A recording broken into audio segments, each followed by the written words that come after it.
Welcome in, everybody. Welcome in. Thank you so much for your patience. We sure appreciate you guys. Hope y'all are having a fantastic Wednesday. I know I am. I'm so fucking hyped to play this game. But I'm going to turn things over to my boy, Andy. Hello, and yeah, I'm really happy to be starting the first of our wins per month Dark Heresy campaign. It's going to be a super late one for me, but it's going to be worth it. Last session we all made our characters. You're all acolytes to Inquisitor Moriel Tyberic of the Order of Hereticus, and you're in the fairly newly established region of Imperial space, the Notara Expanse, named after the Imperial Admiral, who pretty much led the crusade here in this region of space. And you have all been picked for one reason or another to serve the Inquisition. Last session we built up regions of, well, pretty much built up the entire star system. I have gotten around to filling in some of those silhouetted planets on the map. So everything's starting to come together. Hell yeah. Some of these And look really looking cool, sick. by the way, Andy. Thanks. We are starting the campaign. Going to ease you in gently into the dark, pretty unforgiving future that is the 41st millennium, if there is such a thing that's possible. As you are all together, whether or not you have... What is that noise? Sorry, that was. I didn't know that was built into the alert. I will turn that off. That's my bad. It was just like, what was that? I was like, who the fuck? Shout outs to Drabs. Thank you so much for the tier 3 resub, dude. So much love, dude. So much love. Thank you. Thank you. Sorry, okay, we'll stop playing with the speakers now. You are on the wings of Contrition.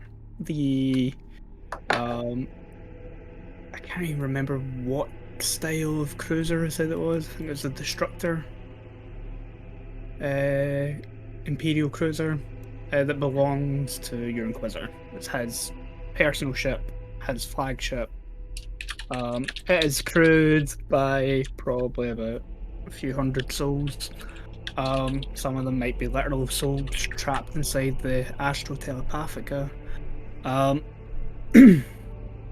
But you have travelled probably through the warp to make travelling around the sector faster. You, from the portholes on the ship, you can see the large faintly glowing blue and green orb of Notara Prime. Not too far in the distance, the ship. Around Notara Prime, you can see the slow rotation of its two moons, Haven and Libertas. And then amongst the stars, glittering upon the light that's sort of bouncing off the planet, you can see the metallic reflections on the spaceport, the starbase that resides within the planet's orbit. And this is where the ship will be coming into port. Obviously, being such a large cruiser, there's no chance in hell that this thing is landing on the planet. Imperial ships are these big, massive Gothic constructions that look like flying cathedrals.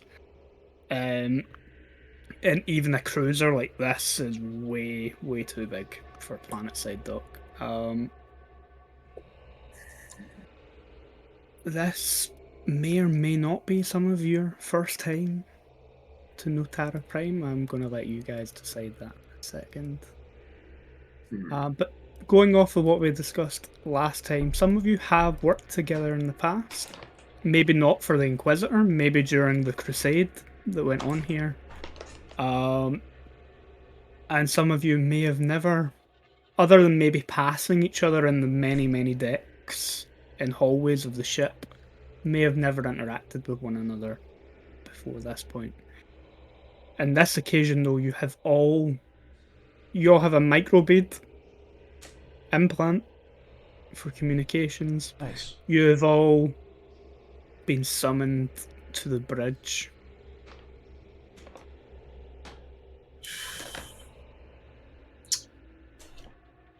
Well, Oaken won't keep anyone waiting. He will, whatever he's doing, I imagine probably tinkering on the engine, probably in one of the engineering sections. The Engineering decks, I believe is what they're called. So he's probably going to jump on board one of the... Is there like an internal tram system for this thing? I imagine there has to be some kind. Probably because of the sheer size of the ship, there probably Yeah. will be like they're almost like horizontal elevators essentially that just Right, yeah. across the ship. Yeah, even if this thing was even a Dauntless light class, it's like 4.5 kilometers long. So yeah, he's gonna jump on one of those lifts and immediately dial for the bridge and sort of quietly watch and observe the mechanisms as they move, with a slight sense of both disdain and appreciation. Disdain for the level of care shown at the ship, and appreciation for it's still running in spite of however much abuse this craft has gone through. Yeah, that's probably a fair bit of abuse over time. While Inquisitors they will get involved in battles and battlefield situations. They tend to avoid it, but this ship has definitely seen its fair share of confrontation and conflict, and it bears a few scars. The crew manning the ship probably isn't as large as it probably should be for a vessel of this size. But that'll be purely on the Inquisitor's orders, where it's probably running maybe not quite at the minimum amount of crew that it needs to run, but not far off of it, just for the sheer purpose of secrecy and things that working for an Inquisitor requires.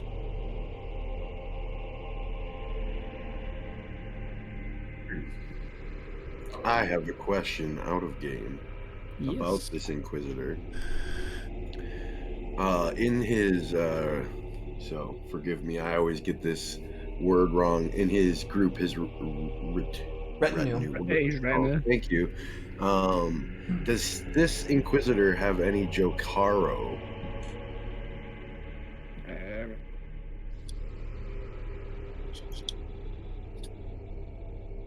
A little weird.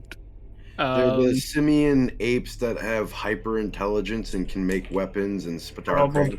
anything. Probably not.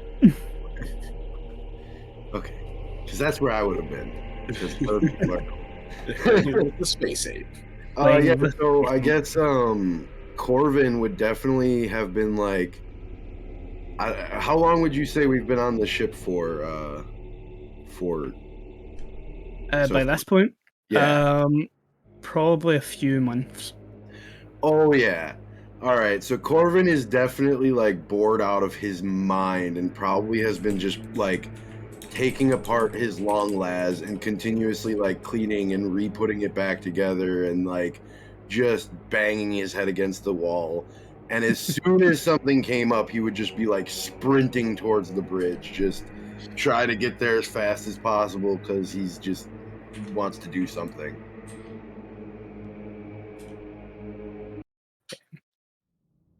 So I'm doing a little bit of looking at numbers on crew size. An Imperial cruiser like this should probably have about 30,000 people on board. Yeah. The ship is probably running currently with about half that amount of crew. Nice.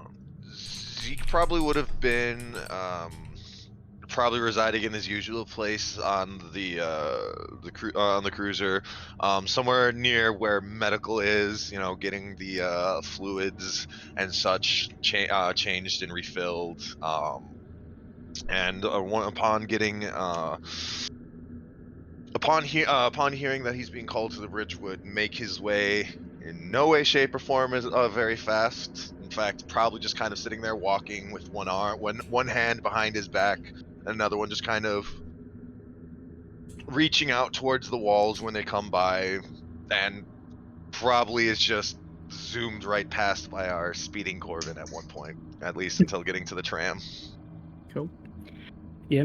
The downside of the ship being crewed so lightly is, being Imperial battlecruiser apparently is about 6 kilometers in length. It feels empty. It just feels like this big, massive, like an empty cathedral for the most part. There's so much empty space on the ship that it's almost eerie. So if someone's running past you in one of the corridors, then they are clearly in a rush to get somewhere.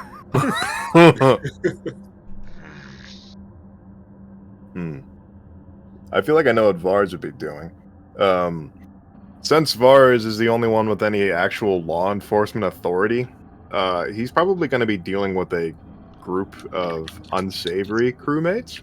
I'll say that he caught them smuggling some sort of substance on, and he's like giving them shit, and then he sort of just like gets the order. And he looks at him. You're lucky. And you start walking off after like harassing these people at gunpoint.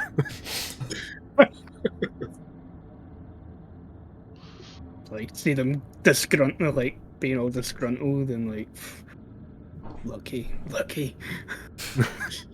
He's gonna take out one of his low sticks and just light it up as he's walking. He's not in any rush whatsoever. He's a very take it at leisure sort of fellow. So yeah. You're probably somewhere near like the at least one of the crew quarter decks at this point. Then, if you're like pulling them up, probably one of the lower decks. Yeah, well, wherever the shady activity would be going down, he's probably been dealing with that for a while. The ship, in order of hierarchy, is probably not too different from Hive, where those that reside on the lower decks are probably the least important crew members, and then they kind of go up. So yeah, it's almost like being at home with you, but without gravity sometimes. Oh, that would make it really easy for him to get around then, because like that's just absolutely. They probably had like, what drug would they have? Like Obscura or something like that? Yeah, something probably mild hallucinogen of some sort, or something to kind of take the edge off while they're stuck in deep space and in the warp for days, weeks, months at a time. Yeah. Vars is the kind of guy that would be like, mine in possession, death. You're that guy, the councilman from the original Judge Dredd movie with Stallone arguing he's going to be put to death for like petty theft and stuff, but without the accent. No, he wouldn't kill somebody over that. He'd probably beat the shit out of them, but like he'd probably be on the lower decks most of the time then, since that sort of felt like home to him, and he sort of like meandering through crowds and stuff like that. He didn't like the big eerie open spaces of cathedrals. It probably made him uneasy. That's probably the thing. The higher up in the ship you go, where there's less crew members needed, that's more important, is probably emptier. Yeah, places like the engineering deck and things are probably somewhere in the middle. Usually only frequented by tech priests and servitors. So they're probably quite empty and spooky. Yeah, he's probably not a fan of tech priests. He probably thinks they're unsavory characters. So. Always wearing hoods and stuff. Yeah, if you have your hood up, you're up to no good. I mean, that's just presumptive. The fact that I am a sleazy, shady character has nothing to do with my hood. Well, Vars has seen enough trouble in his time to where hoods are often synonymous with crime. or bullshit. So, Fair. I have both. and that's why most of the Skitarii wear hood. That's why most of the AdMech wear hoods.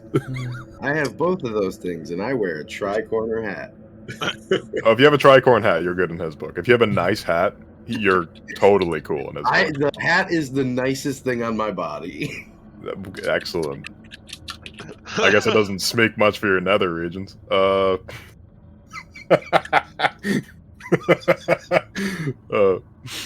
he's Vars has this really big wide brim hat.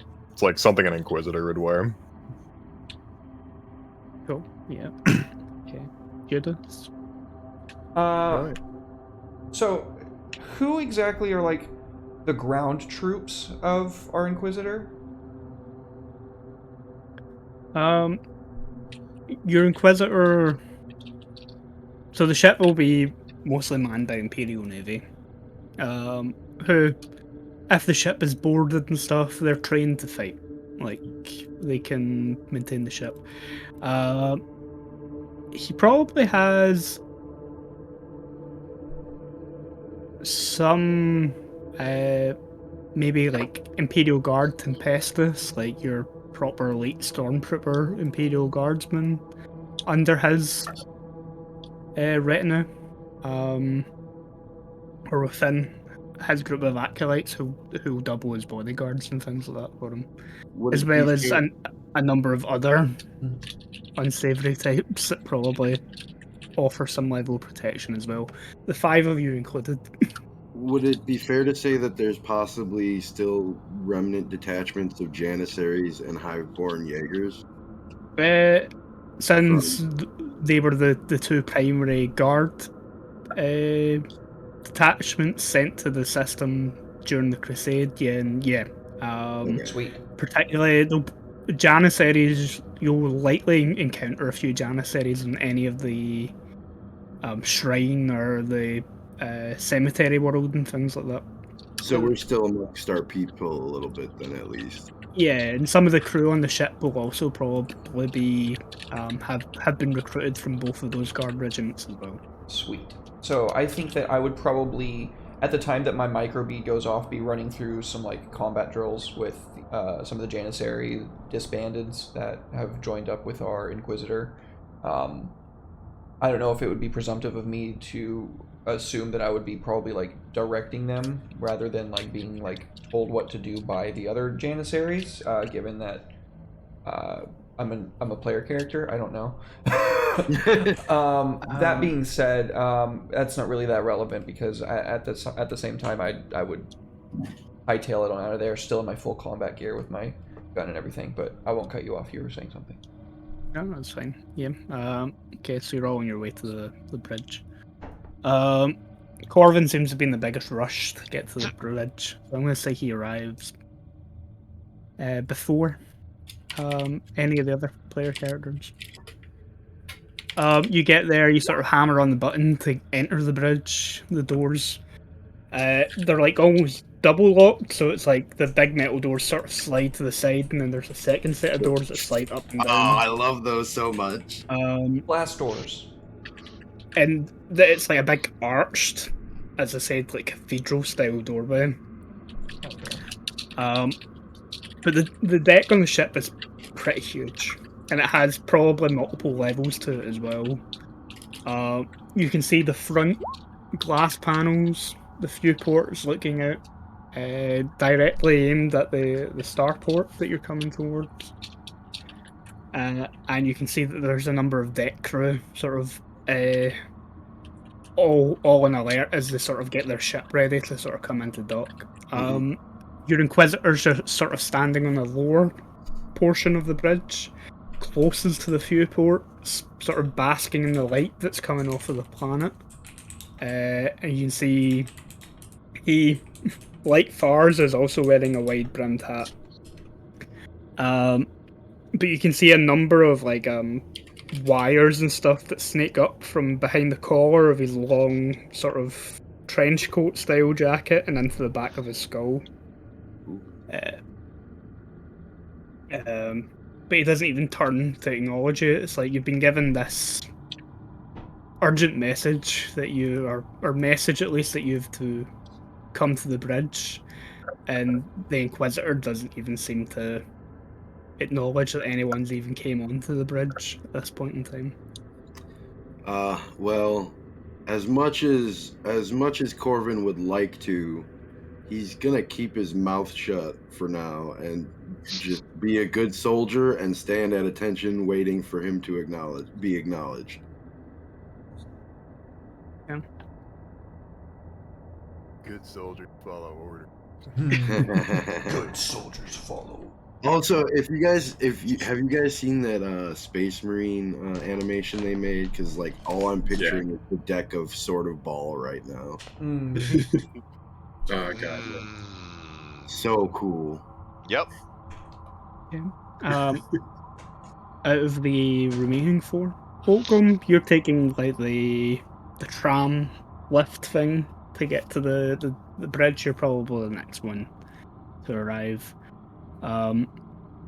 Similar, you come into onto the bridge. It's a bustle of activity. There's a mixture of Imperial Navy officers and crew, as well as a few tech priests. Keeping a very safe distance from the Inquisitor, you can also see that one of the members of the crew seems to be wearing the robes and emblems that indicate that they're a member of the Astra Telepathica. As he comes through the heavy hydraulic doors, you hear from the other side, like there was a soft echoing, and now it's a little more clear that he was actually whistling to himself as he came in. It's not like a normal human whistle. There's something weirdly electronic about it, and then you realize he's probably not using his vocal cords. He's using one of his mini implants to make the sound, and he's basically whistling Modern Major General. Or slightly off-key version of it, because he probably only has like a highly distorted version from some distant, saved data file. So he's only like singing part of it in sequence. Does Ogun only have the 2 legs, or is he like a mini Magos? He actually only has 2 limbs. He has 2 legs and Okay. I don't know why I was picturing him like a mini Magos.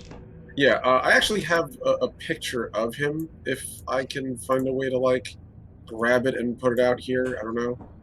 It's on it's on his character sheet, but he has relatively, like, lightweight-looking metallic armor, not, like, enough to really deflect bullets yet, except around the chest, where it's pretty reinforced. His actual normal human limbs, at both elbows and knees, become completely cybernetic limbs. Nothing too crazy. They're actually rather artfully designed. And he has a pair of large servo limbs, sort of like crane over him, Dr. Octopus style. A pair of smaller ones sort of flutter around, scanning things seemingly. And a metal silver mask that's very skull-like.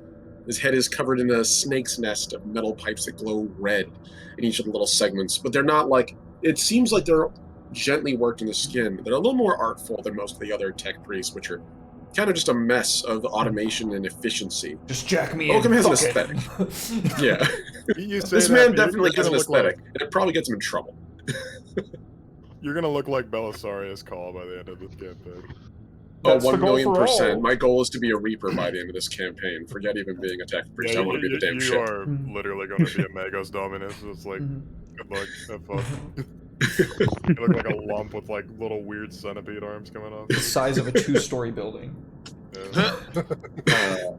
So as he walks in, he would cease whistling and look around and observe to see our other friend here in advance, and just slowly incline his head.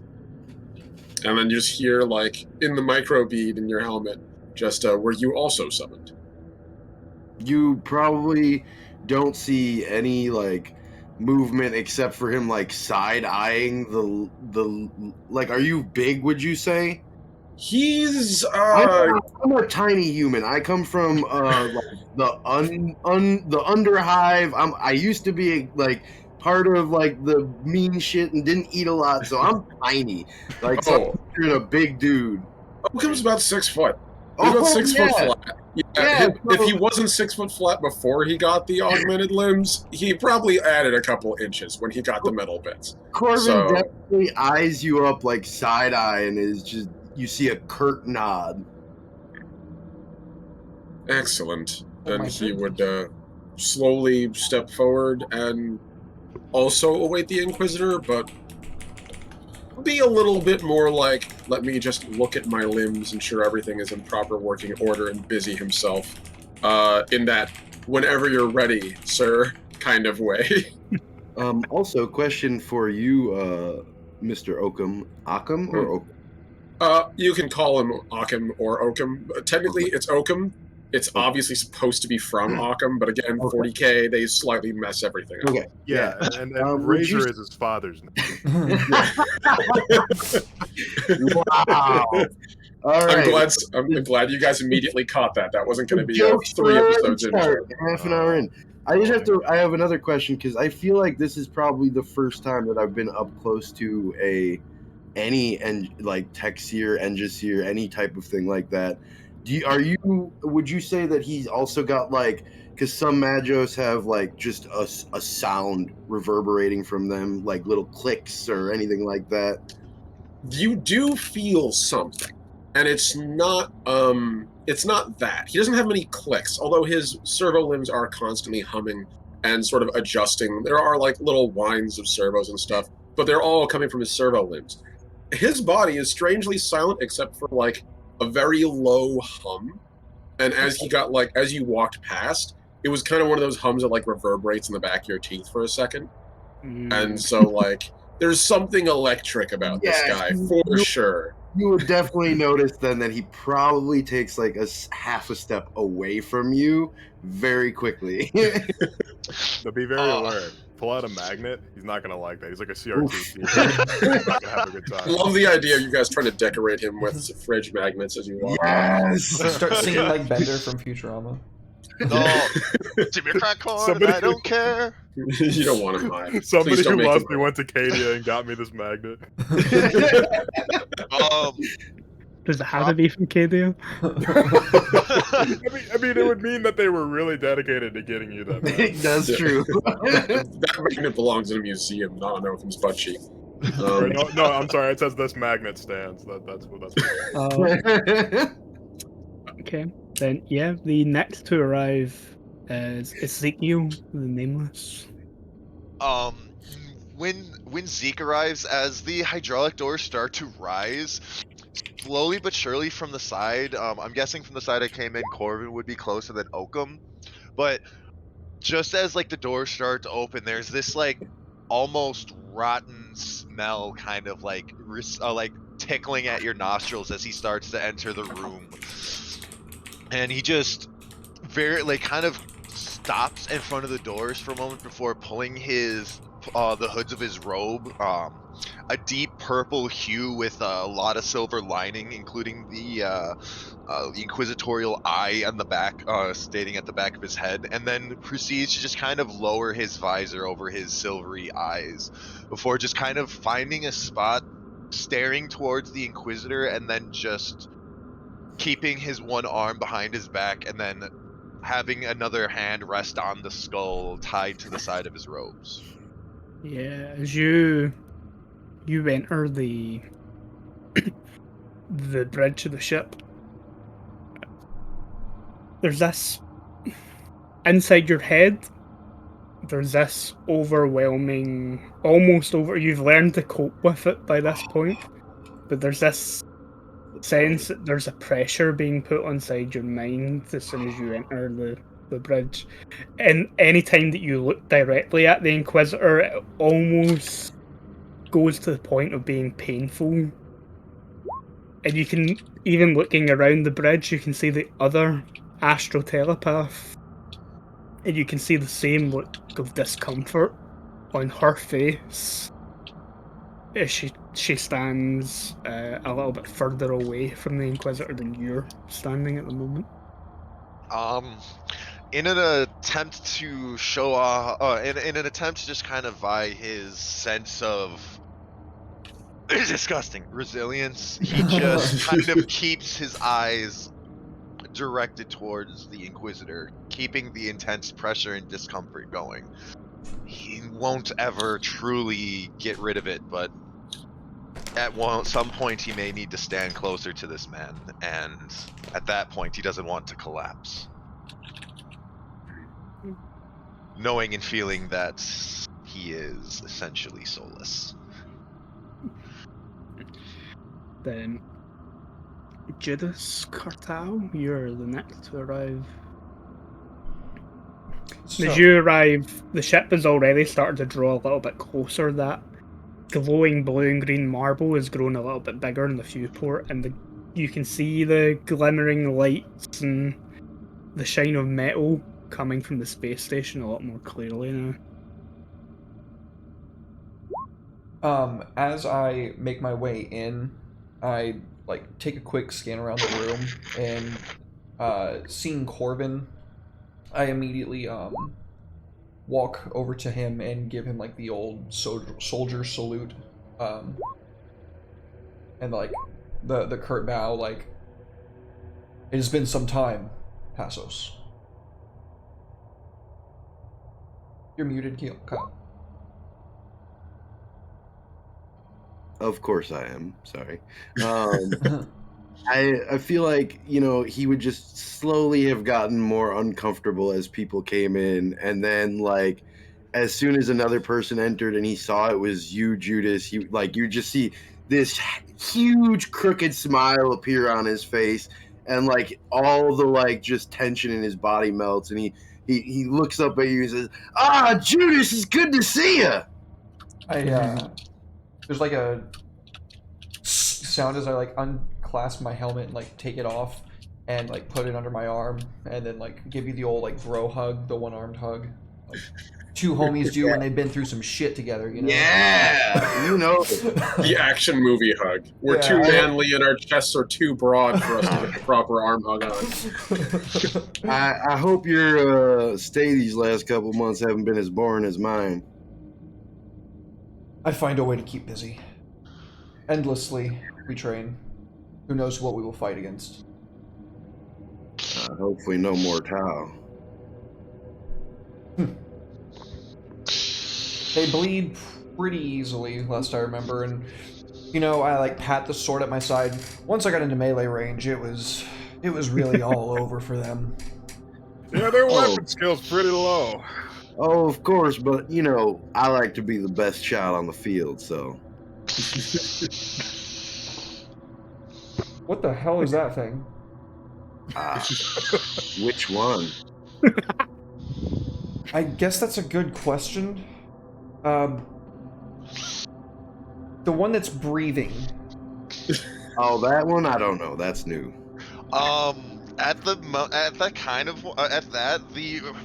The purple hooded visored figure just kind of stares off towards in your direction. No more discomfort for a moment. It just kind of gives one more sickly breathing before he kind of actually reaches up and makes sure to actually turn the thing off. And that one, pointing to Oakham. I've never seen one before, but I think that's one of them mechanical people. What about them there? One of the mechadendrites on his lower side. The two upper ones are the ones with the arms. The two lower ones almost kind of look like endoscopic scopes, kind of the way they end, much heavier rigs.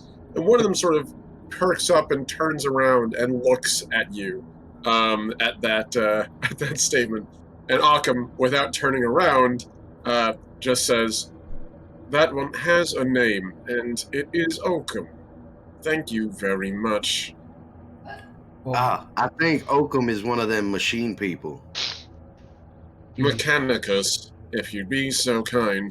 A tech priest. Oh, that makes so much more sense. Well, pleasure to make your acquaintance, tech priest. He turns and nods. Same. I've heard good things. Microsoft Sam. At this point, I would turn my attention onto the Inquisitor and just kind of look at him for a minute, maybe tilt my head like he said anything. No. I've been here since at first, and he ain't said nothing. He ain't even noticed we've been here yet. It's at that point that the breathing kind of comes on in the communicator, and Zeke speaks. That's because not everyone's here. Why waste time and breath? Bars is just strolling along the ship, Yeah, just eating the competition, the bead. having a good time. Yeah, BG's fucking Staying Alive's playing. I was just trotting around. It's either that or it's definitely going on with Blame It on the Boogie. Oh my god. Good night. In like high quality VHS like level audio quality. That's This pretty is good the quality for the whatever. 41st millennium. Yeah, exactly. In the grim dark future, there is only K-pop. There's only Boogie. There's only There's noise only compression. Boogie, There's sir. only Boogie? That sounds amazing. Moonlight. Bars eventually arrives on the deck, on the bridge.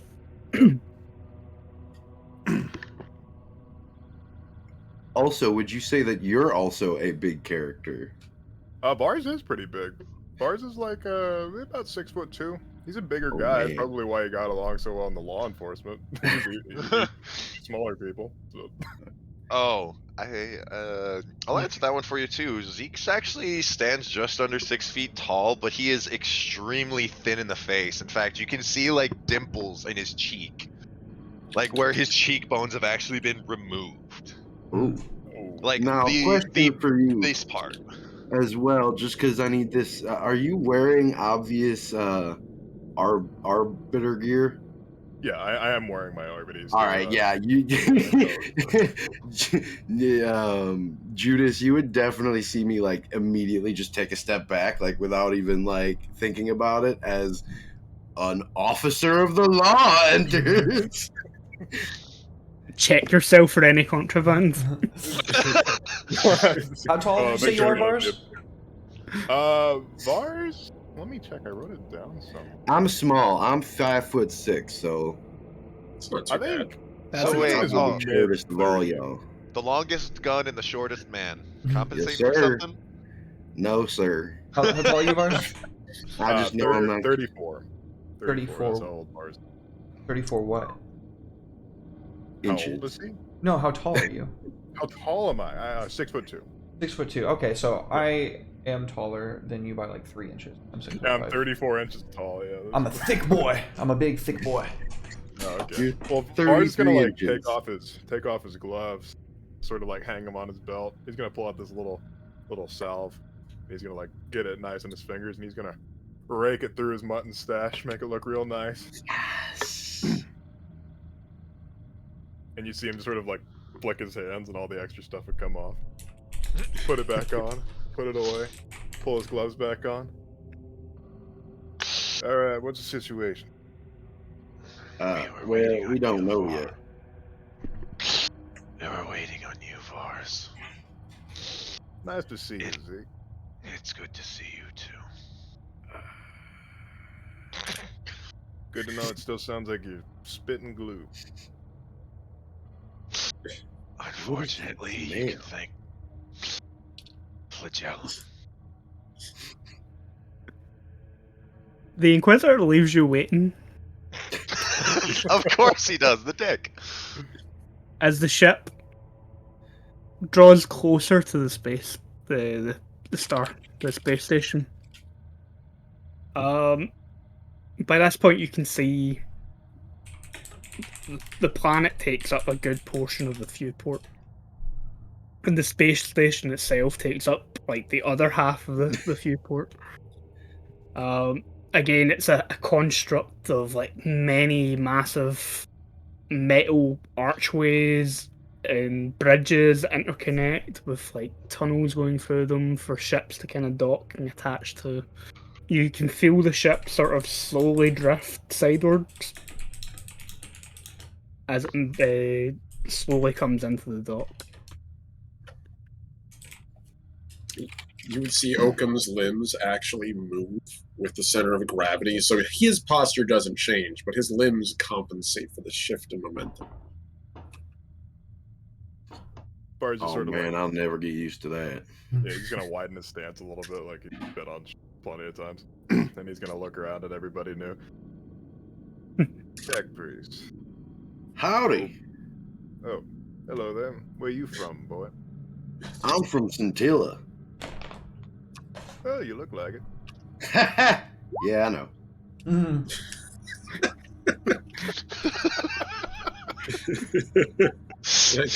Weird, they call it Space Kentucky. So they call you Space Kentucky.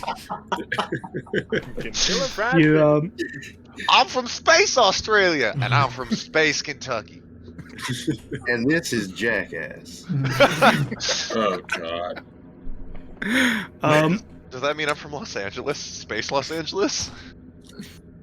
I'm from Arizona. as Go as ahead. the ship is twisting into position to dock, that's when the Inquisitor turns to look at the five of you.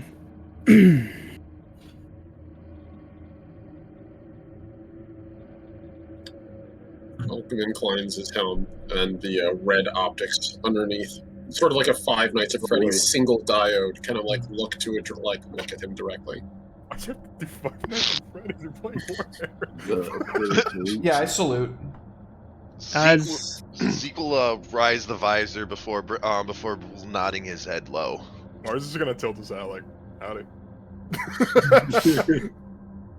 the Inquisitor, he has like a very drawn-in face with quite a pale complexion to it. You can see that one of his eyes has been replaced by a cybernetic, Hey, son. where there are multiple lenses attached to it. Okay, You can see that's where all the cabling that sort of runs down around his back sort of appears to. Underneath the long coat that he's wearing which probably grab the tech priest's attention for one reason, while it would probably grab the attention of the two Imperial Guardsmen for another. He's wearing what seems to be quite an ornate and quite a trim and lean sort of power armor, where there's no bulky backpack that you can see at least, which implies that there's a smaller power supply hidden somewhere between the coat. But it has like the gorget that sort of comes up just to about his chin, with the focal enhancer on the front,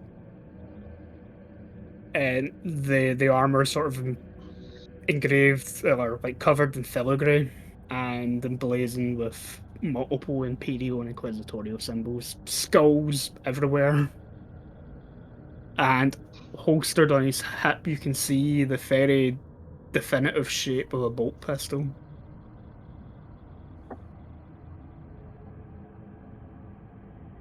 I have a mission for the five of you.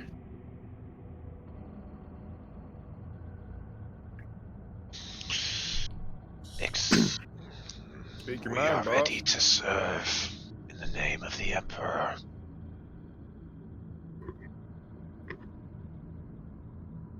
As some of you, all of you know, the Notara system is only newly been brought back into the light of the Emperor. The system's governor, Admiral Notara, has had troubling news from the High Lords of Terra in relation to his governance of the system. It seems the tithe of agricultural material coming from Notara Prime in recent acquisitions has been lower than the High Lords have expected.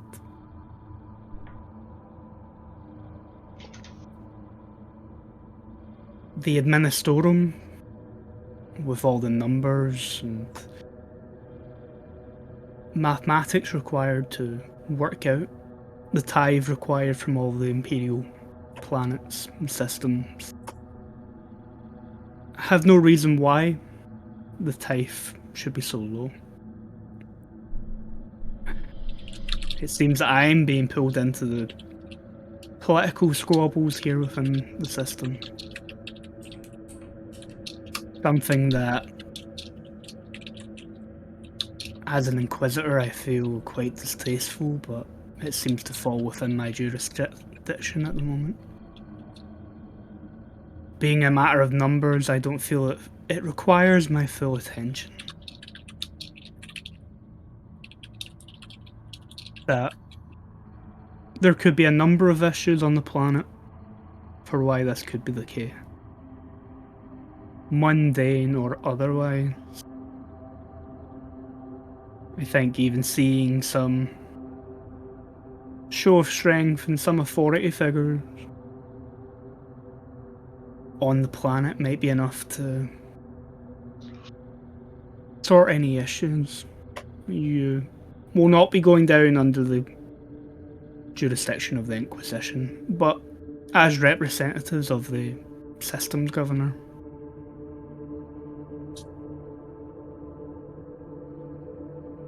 He scans the group of you. He's almost like he's expecting some level of disgruntlement. It's such a menial task that he's given the five of you. And like you can tell that he's ready to shoot it down if anybody even makes the slightest sign of a complaint. I speak up with a question, not a complaint. I'm gonna slowly raise my hand.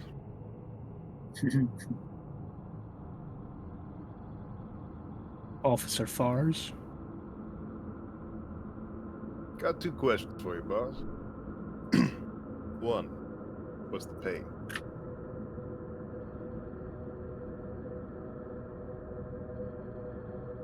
Your service to the Emperor. Although, if you do this task well enough, then in the future you should look towards ventures that may bring you more esteem and maybe even get you back to your own rotting system and back to the comforts of being an arbitrator elsewhere in the galaxy. Question number 2. Violence? Are we doing some talking? The task is to investigate the potential reasons, if those reasons happen to require a strong message being delivered on behalf of the governor of the system, then you deal with it the same way that you would with a criminal in whatever hive planet that you find yourself on in the past. Sounds good to me. He shrugged. Well, I'm ready to go, fellas. He Mike, looks at Right. Seek. Pardon my question, sir.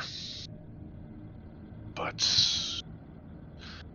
is it right of me to assume that there are unknown factors involved that you wish to send a man of my services down?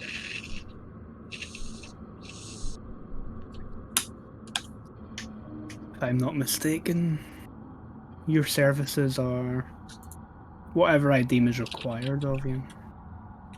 I mean no disrespect, of course. I just wish to know what we may expect.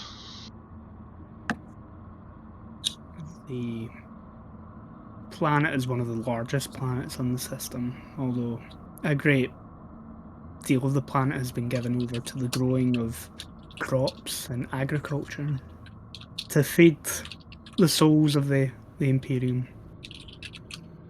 But the locals, those that call themselves human, who Servdestinos, who controlled the system, may have places that they can hide amongst within the varied terrain of the planet.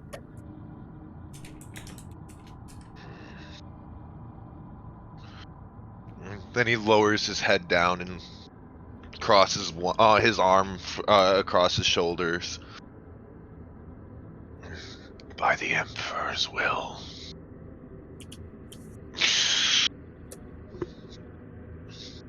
Sir, am I to understand that we must not make our presence known as agents of the Inquisition? He nods his head. That's correct. You're there as agents of the governor.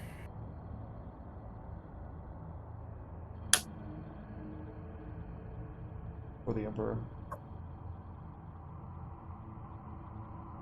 You scan the rest of you for any other signs of questions or... Oakham would raise a single finger from his crossed hands. Is there a unique method of transport, or are we going down on a shared vessel?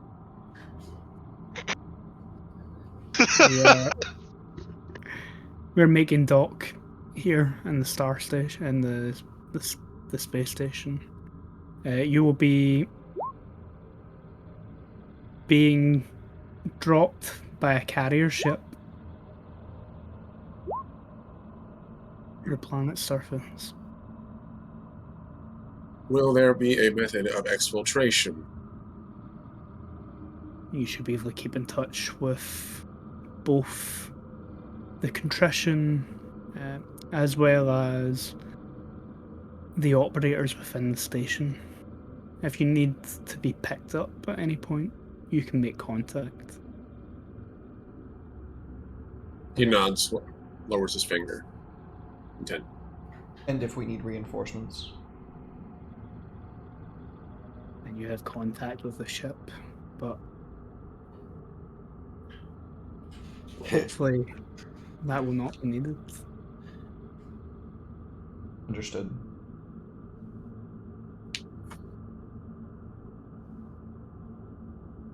Well, fellas, if we're done dilly-dallying, I suggest we get a move. I concur. After The you, faster we get Lord. off this ship, the faster we can stretch our actual legs, man. I've been in here for 3 months. I can't take this no more. Some of us ain't got actual legs. Be kind. Gesture to the tech priest, and he start walking out. Hey, you ain't got legs? Oh, as he would begin walking towards the door with a nod at the Inquisitor, he would hold one leg up as he walked with his other mechadendrite kind of like Dr. Octopusing him so it doesn't break his gait. And you could see through his lower leg. Like, it has like like the tibia and fibula at the bottom of the leg. Like, they're metallic and there's a hole through it you can visually see. It's clearly some sort of augment. And he nods. They're preferable. The last ones were prone to failure. Oh, that's weird. Zeke kind of like strolls across the room towards the doors, making a line towards Corvin, especially at the mention of the 3 months, and just kind of stops, pats his shoulder, and then just keeps moving. 3 months is nothing.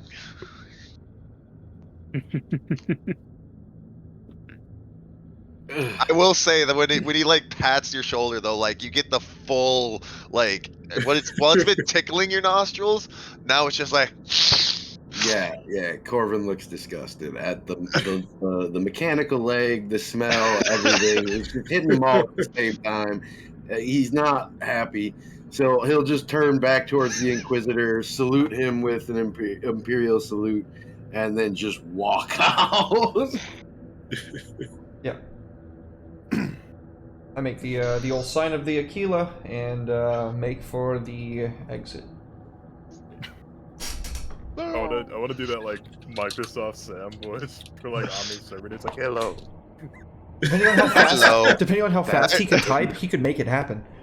Wait a minute, Microsoft Sam? No, we gotta have the other one. The one, if you've ever seen Arby and the Chief, the one that Master Oh Chief. yes, dude. Yeah, I know what you're talking about. You guys know who Bonsai Buddy is? No. Like the really high pitched like monkey's like, hello. Oh yeah. Hello, I am Bonsai Buddy. No. Oh, he's great. He's a little computer bug. That's literally what he did. He was like malware. It's really funny. Your computer just starts slowly shutting down. That's what I'm gonna do to Aquaman. I'm gonna install Microsoft. I'm gonna install God. Bonsai Buddy. I'd be dead in literally one update cycle. My RAM is all gone. I can just be like, I'm shutting down. As hey, Just load Windows 10 onto him. no. He doesn't qualify for the Windows 11 upgrade. You gotta be careful there. No, he's already good. He's got Windows XP too. Excuse me, I run on Linux. Thank you very much. Anyhow, Linux. Oh man, no wonder you're. He's doing tech- No crazy. wonder you're failing. You had to replace your failing legs. Incompatible. Hey, as long as you don't do the voice from Grandma's Boy.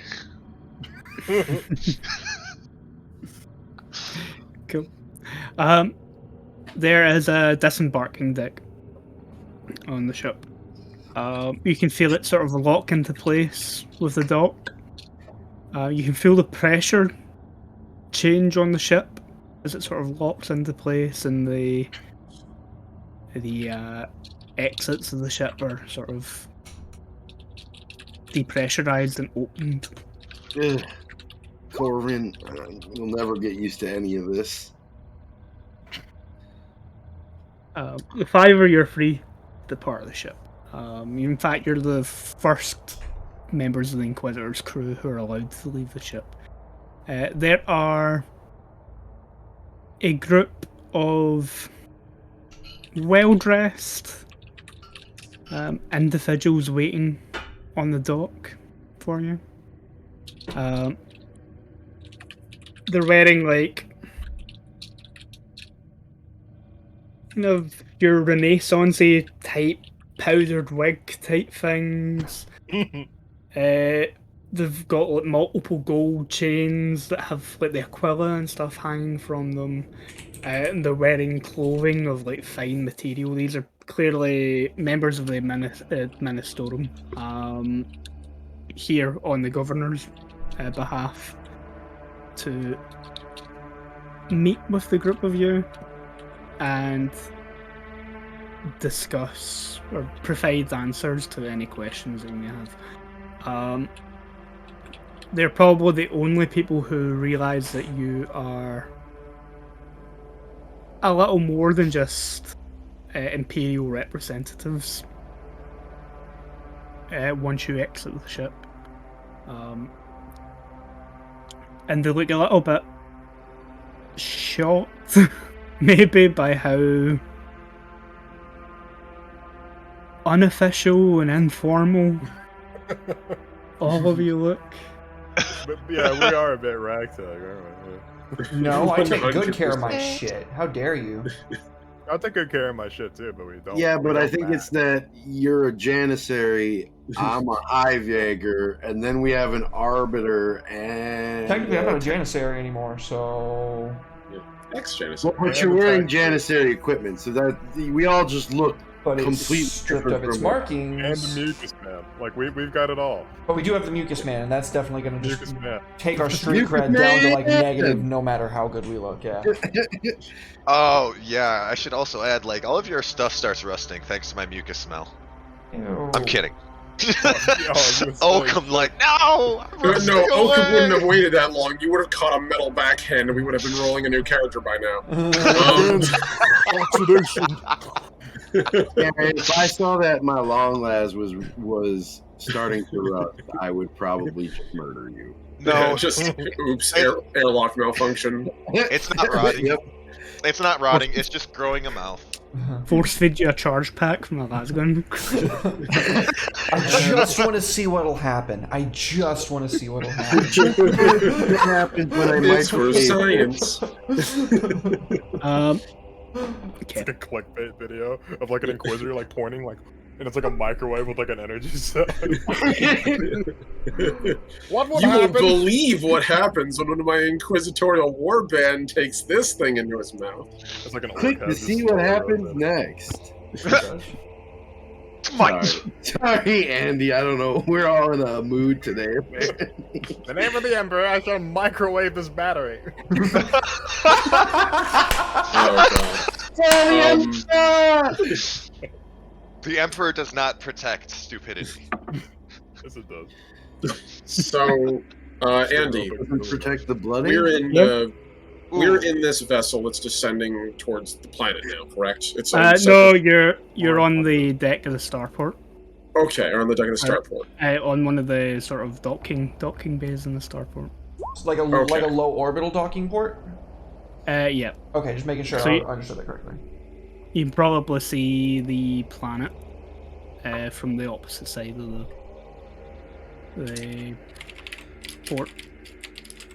And they sent a little group to come meet us, and they're like looking disgusted at our lack of like uniformity. Oakum's Right, red eyes are filled with visible disgust at the display of wealth in front of him, needless and utterly inefficient, from the representatives. And he would sort of walk up with it's not quite a power axe, kind of like about 5 foot of solid steel pipe with a large, it looks like an axe head, but it's not sharp, it's just dull as all heck. Grooved with circuit lines into it as his primary weapon. Sick. Yeah, and he would sort of clop forward with it and then look at one of the representatives. We were sent to help you, I believe. Probably shouldn't let you do the talking. Hello, I'm Barzarili. he's gonna like offer his gloved hand for a shake. The person in charge, or in like at the front of this group, is a woman. Oh yeah, then Bars is definitely putting the charm on. She has like Charm. half of her hair completely shaved in, and like the long sort of fringe that sort of flows around like one of the sort of powdered wigs. But the other half of her head is completely shaved, and you can see that there are, again, cables and stuff running into the bait, like into her skull. She politely takes your hand. My name is Olivia von Opfen. I'm the senior administrator here within the system. What is the surname again? Von Opfen. Von. Oh.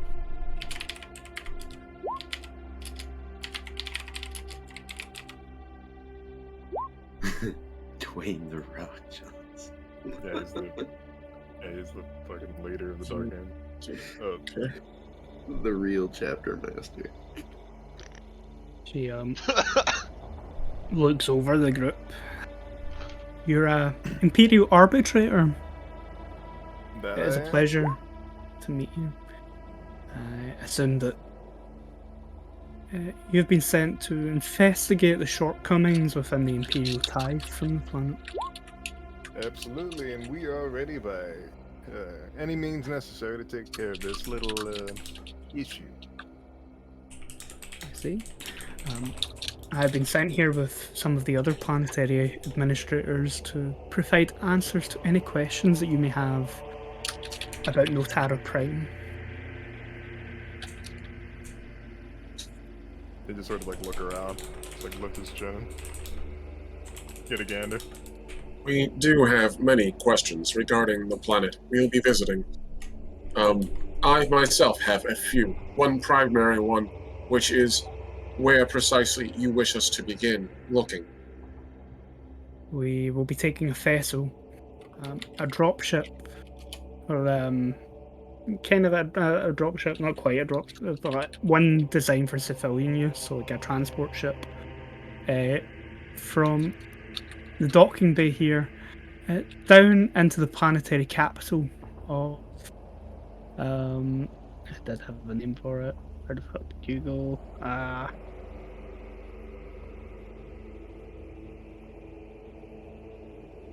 I will just generate them. That's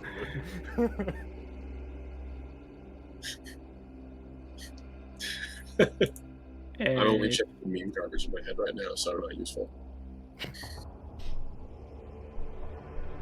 The capital of the planet is called Thane. That's a good name. Thane, like a yeah. Thane. Thane. Yeah. Those of you that served in the Crusade know that Thane is Admiral Notara's first name. Nice. Seems like a humble guy. Oh, he's very humble. You're pretty sure every speech that he gave during that war was all about how he personally took the system from Ustinos. I can't wait to kill this guy. A regular Yarick in training, I'd say. Everybody That's- loves Yarick, though. Yeah, because he actually did it. Did what he was- actually do it though? Did Admiral Natara actually do it though? He Or did He he just did sit his up on his fair- command ship and like, yeah, you guys go He do was this? there. He was at there.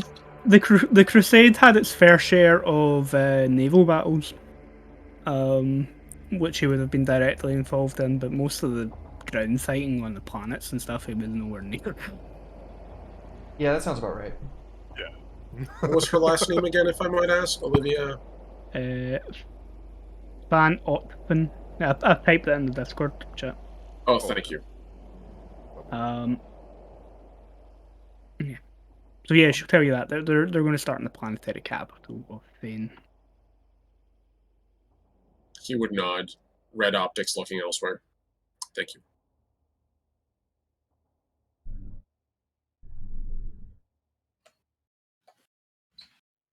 Oh no. She kind of looks around the rest of the group. Is there any further questions?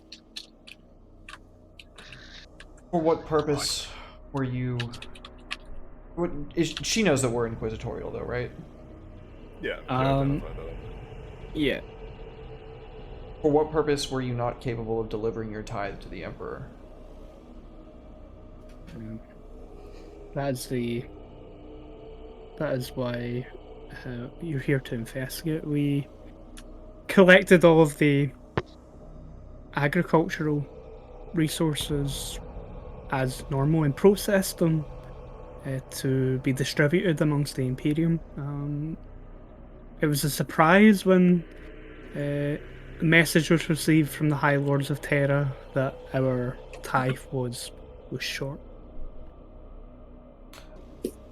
I'm kind of trying to win her over to Mars to like my side, so I assume this might be like kind of a charm roll, but I'm gonna say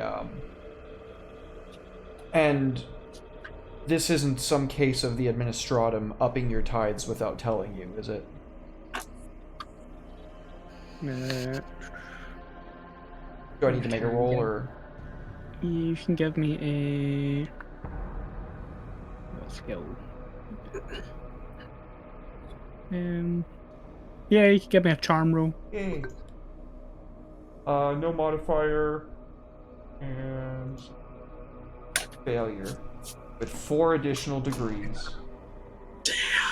All right, let Boris take the lead. Boris got it. Dang it! I have a 40 fellowship. Feel you on that. She kind of looks at you and you ask the question, is like completely disgusted by the idea that you would even imply such a thing. And like from that point, she just sort of turns her attention from you back to Vars. He Boris seems give her like a smile, like, he's an arbitrator. He is a proper imperial official. Why? well, let's make a little. I don't want to barrage you with questions because I don't feel like that's necessary. But in that regard, how is the loyalty here on the planet? How would you say that your citizens fare? And do they enjoy living here, or do they feel like they're forced? I'd like to make an inquiry roll. Yes. Can I? And I just would like to put this out there, but definitely this entire conversation, Corvin has like pulled out a small pack and is just assembling this giant rifle this entire time. Yeah, in front of this nice little group, it's like, Yep. we come Yeah, to meet you. you can see the other administrators looking absolutely horrified as he screws like bits together. Ah, damn. Oh, this is going great so far, This is gentlemen. going great. I love this. Everybody, get your failures out now. Get them out. Well, I would say that the planet still has some teething issues. There are still those living on the planet who haven't quite welcomed the Imperial Creed with the open arms that we feel that our lost brothers and sisters within the galaxy should. But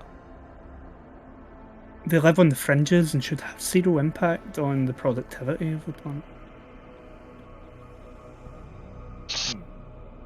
I have just one question for you. Kind of looks horrified as Seep speaks. Maybe you should let me ask.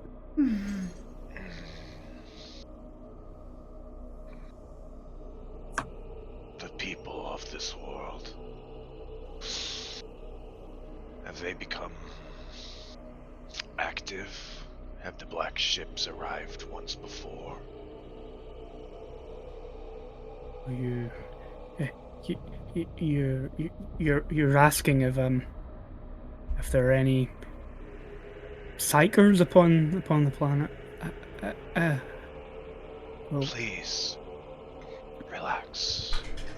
I serve the Emperor's light, despite my strange intent. give me a charm roll. Charm. Oh, so close! Hey, we're Can I just say advancing though. That he's- was only 1 degree. The stinky guy, the stinky plague-ridden psyker, is the most charming out of all of us thus far.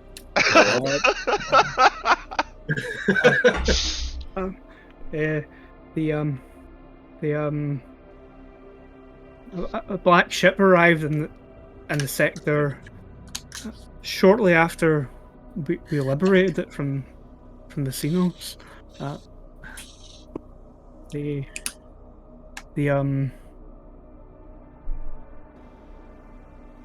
He kind of holds a hand up, sensing that he has not calmed her at all, and just kind of nods his head and steps back and says, "That is all I have. Thank you." You see her visibly relax a little bit once you stop talking to her. He's a bit eccentric. I kind of like step forward and like whisper into Vars's ear. We know it's not the productivity. What happened in transit? Ask her if there was anything unusual. And then I'll take a step back. He's gonna sort of like, he's gonna think about that for a moment, like tip his hat up a little bit and tuck his thumbs into his belt. So, if you don't think there's anything going on planet, maybe there's something going on in transport. Had any issues related to transportation infrastructure?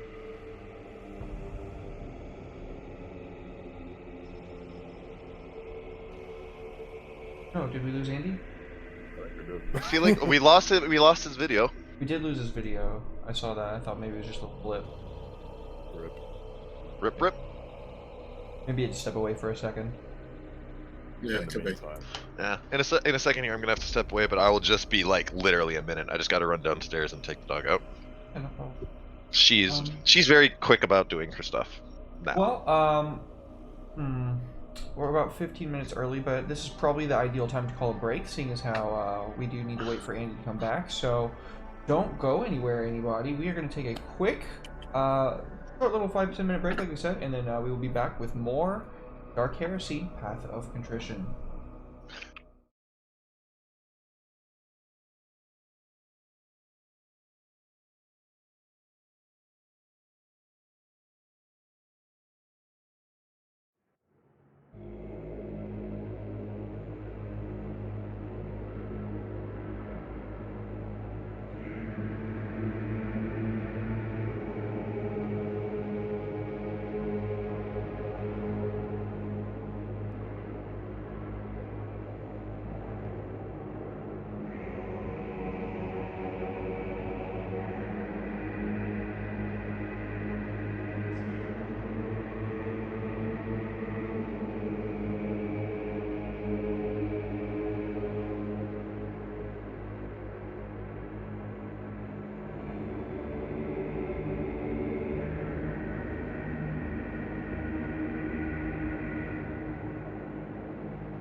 Okay. Welcome back, everybody. Welcome back. Oh no, all the cameras are... You okay there, Kyle? You hanging in there, pal? Like zoinks! Oh my god. You continue. Like it persists. I actually like that. Where were we? Scaring the so- shit out of this chick. Yes. Oh, yeah, Judas was asking Vars to ask her the question of, since there doesn't seem to be anything going on planet side, how about transportation infrastructure? And I was going to make an inquiry roll. Go ahead. Excellent. And I was going to ask if as I kind of step back and just listen, watch her. I would like to scrutinize her. I got a success. Yep. Woohoo! Let's go, baby. You may as well give me the scrutiny roll. Scrutiny. Oh, Lord. Oh, that's a skill, not yet. I was Yeah, going to both say, of- yeah, both don't years. make it. Don't make Success. She thinks out the question for a moment. Now, the planet itself has a few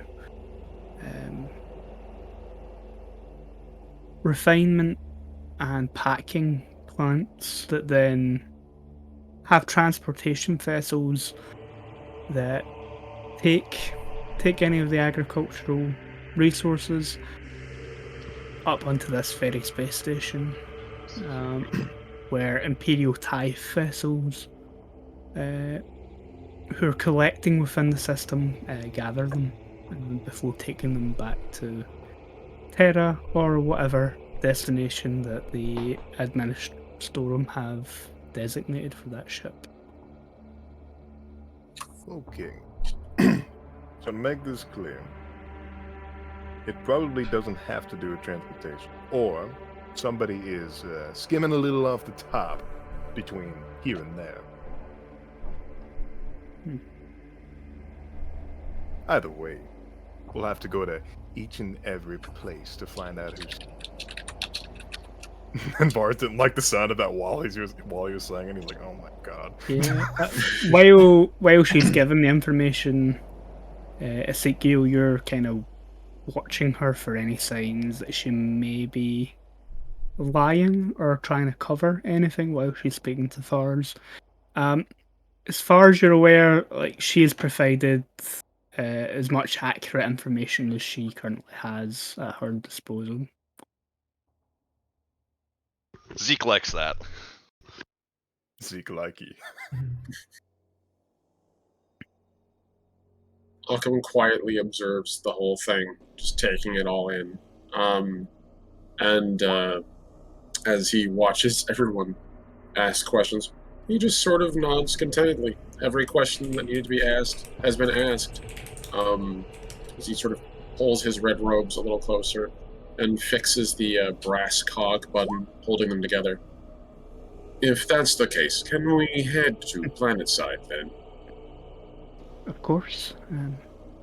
If you representatives would like to follow me, I can take you to our transport vessel to take us planetside. Lead the way. And as he walks, something detaches from the back of his cloak and hovers alongside him. Vaguely cylinder-shaped machine, the single red optic scanning his armor as he walks. Which is apparently his servo skull, but there is not a skull to be seen on the dang thing, and seems to be almost completely unrecognizable in any way, shape, or form, sort of hovering in a tight orbit around him as he walks. So, Var's gonna look back and see that thing just like almost right in front of his face, and he's gonna like bat it. Get that shit out of my face. Oakham would immediately turn to him. Be careful, that is rather unique, as the machine sort of hovers a little further away on the other side, and sort of wobbles, almost like an assassin, like, fuck you, how dare you, kind of. Yeah. I don't think I've properly introduced myself to the rest of you, including, he gestured to Judas, Who are you again? Tall.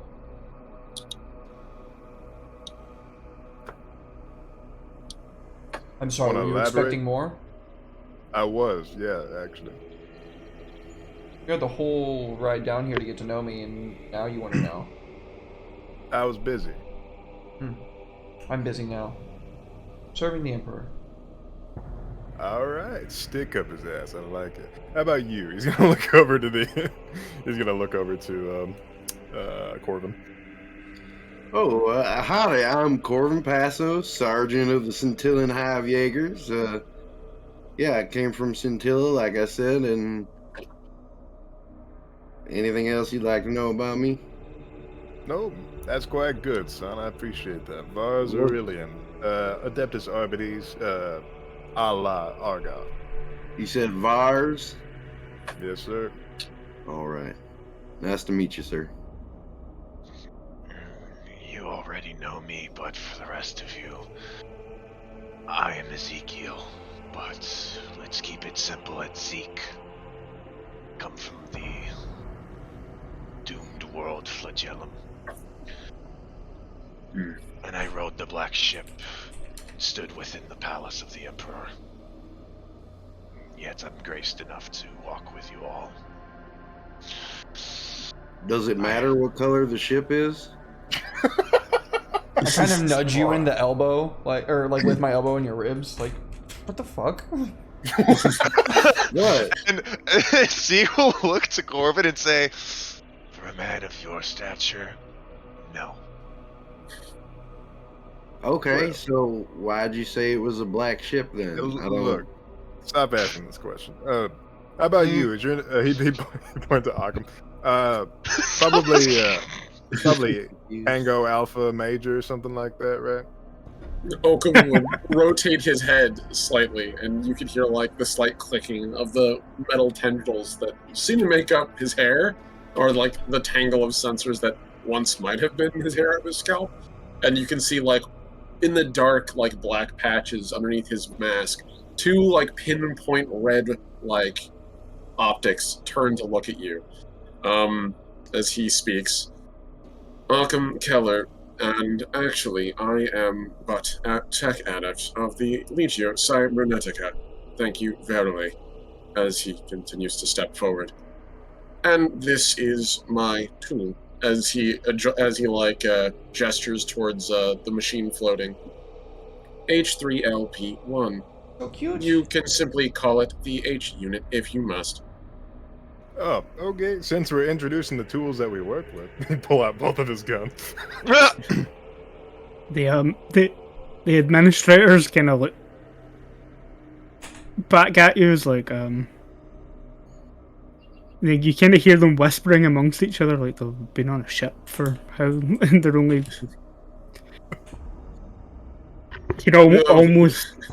almost feel Olivia eyes roll. She sort of leads you towards the Aquila lander ship, like a vessel aircraft that's in like a hangar bay, like for smaller ships. It's on the space station. Kilo Lander. This As we one's approach, iron. the drone's going to fly over and immediately begin scanning the lander. Sorry, continue. Red. This one's iron. This one's steel. One of Oakham's scanner mechadendrites would take over and, like, literally, like, snake closer and begin to, like, scan it, almost like reading a barcode quickly. Can I make a roll to identify exactly what kind of weapons those are? It would be a tech use room. Okay. Yes, submit. What's having two checks in that? What does that get you for the modifier? It'll add it automatically. It should add an extra +10 to Okay. your rating for it.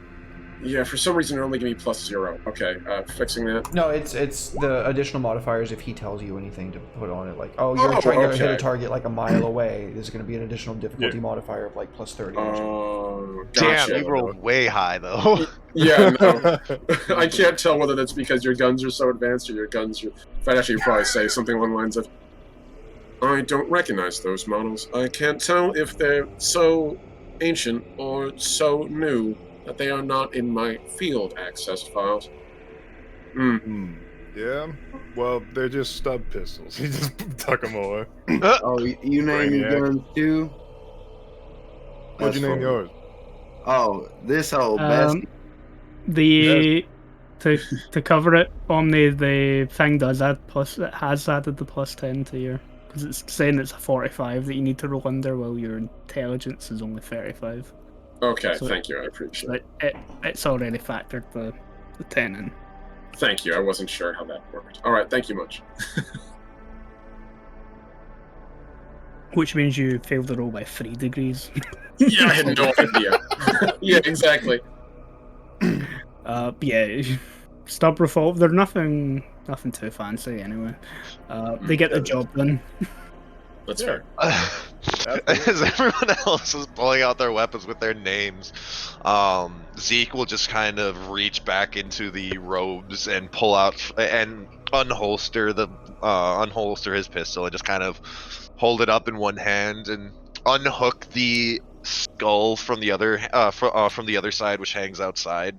And as he holds the skull up, it just actually kind of starts to float slightly with like a couple sparks of energy, just kind of radiating from his fingertips before he just says,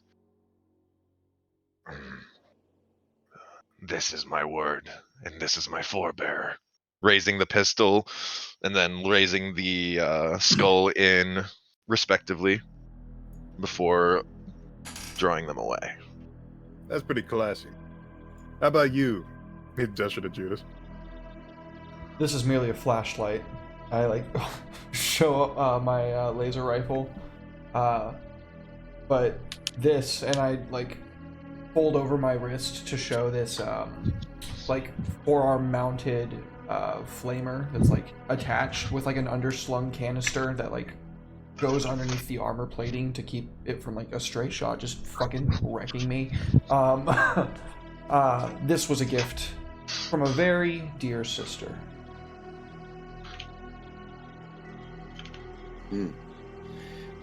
Sounds like he's got a girly friend.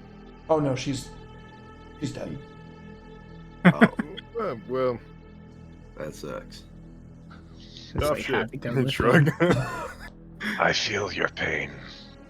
But killed well, I think I got 2 of them myself. Crude of the Tau with this, and I like rest my hand on my sword. It's like People a come and go. cutlass. You're nodding approval. People sort of come and go these days, and you see his weird blue eye just like flicker for a moment as he says that, and sort of look back to the rest of the. You look back to the entourage that came to meet them. The entourage are sort of again that horrified, uncivilized look on their face of. I think they were maybe expecting, like, they know you came off an inquisitorial vessel. I think they were maybe expecting an actual inquisitor to grace them with their presence. But they you can see that the ramp to get on the Aquila lander is down, and that the administrators, particularly like Olivia, sort of slightly bows her head and motions for the group of you to board the vessel before they get on behind you. Oaken marches on, finds a place to stand, and braces himself with his 2 mechanical limbs and just sort of stands there comfortably locked against the deck. He just leaned against the wall and crossed his arms like. I would I just imagine stand like. at ease. Oh. Sorry, go ahead. Oh no! I just imagine that like actually Corvin has been talking this entire time about his gun. He's basically just been like this. Yeah, this is an M36 Cantrail pattern las rifle. It's got a modified stock with a laser sight on it and a double scope. and I can overcharge this baby. And like, he's just talking as he walks into the ship and looks around at everybody, and then just leans up against the wall. Overcharge capability. You learned how to overcharge that thing, Corbin. I didn't learn, but it's a modification that, you know, I know who to talk to. If you ever need any mods, let me know. Would have been helpful on Ultivastum. I mean, I can't say nothing about that, but yeah, this gun is pretty fun to fire. Let me tell you what. As go you say, mention Ultifastum, Olivia sort of turns her head to you. You fought at Ultifastum? Fought. Killed. Lost brothers. Pretty much everything that you do in war, I did on Ultivastum. Yeah, that was a pretty gross fight, I'll tell you something. I was there for the rear end of it. Mostly working as a police. Yes, I'm the sure military. you collected your credits just as readily as available. Well, I what's mean, this the man saved my life twice, probably, but like once I can remember, he's don't want to catch him in a fight. An officer Gee. that actually does something. I'll be damned. Oh yeah, them janissaries, they. You, Janissary. Okay. She does the sign of the Aquila. You're both veterans within the system. It is an honor. You can see her opinion of the two of you picks up a little bit. Hey, I was I there mean- too. I mean, I just I'm told to go, you know. I say, indeed. I have a vested interest in the well-being of the system.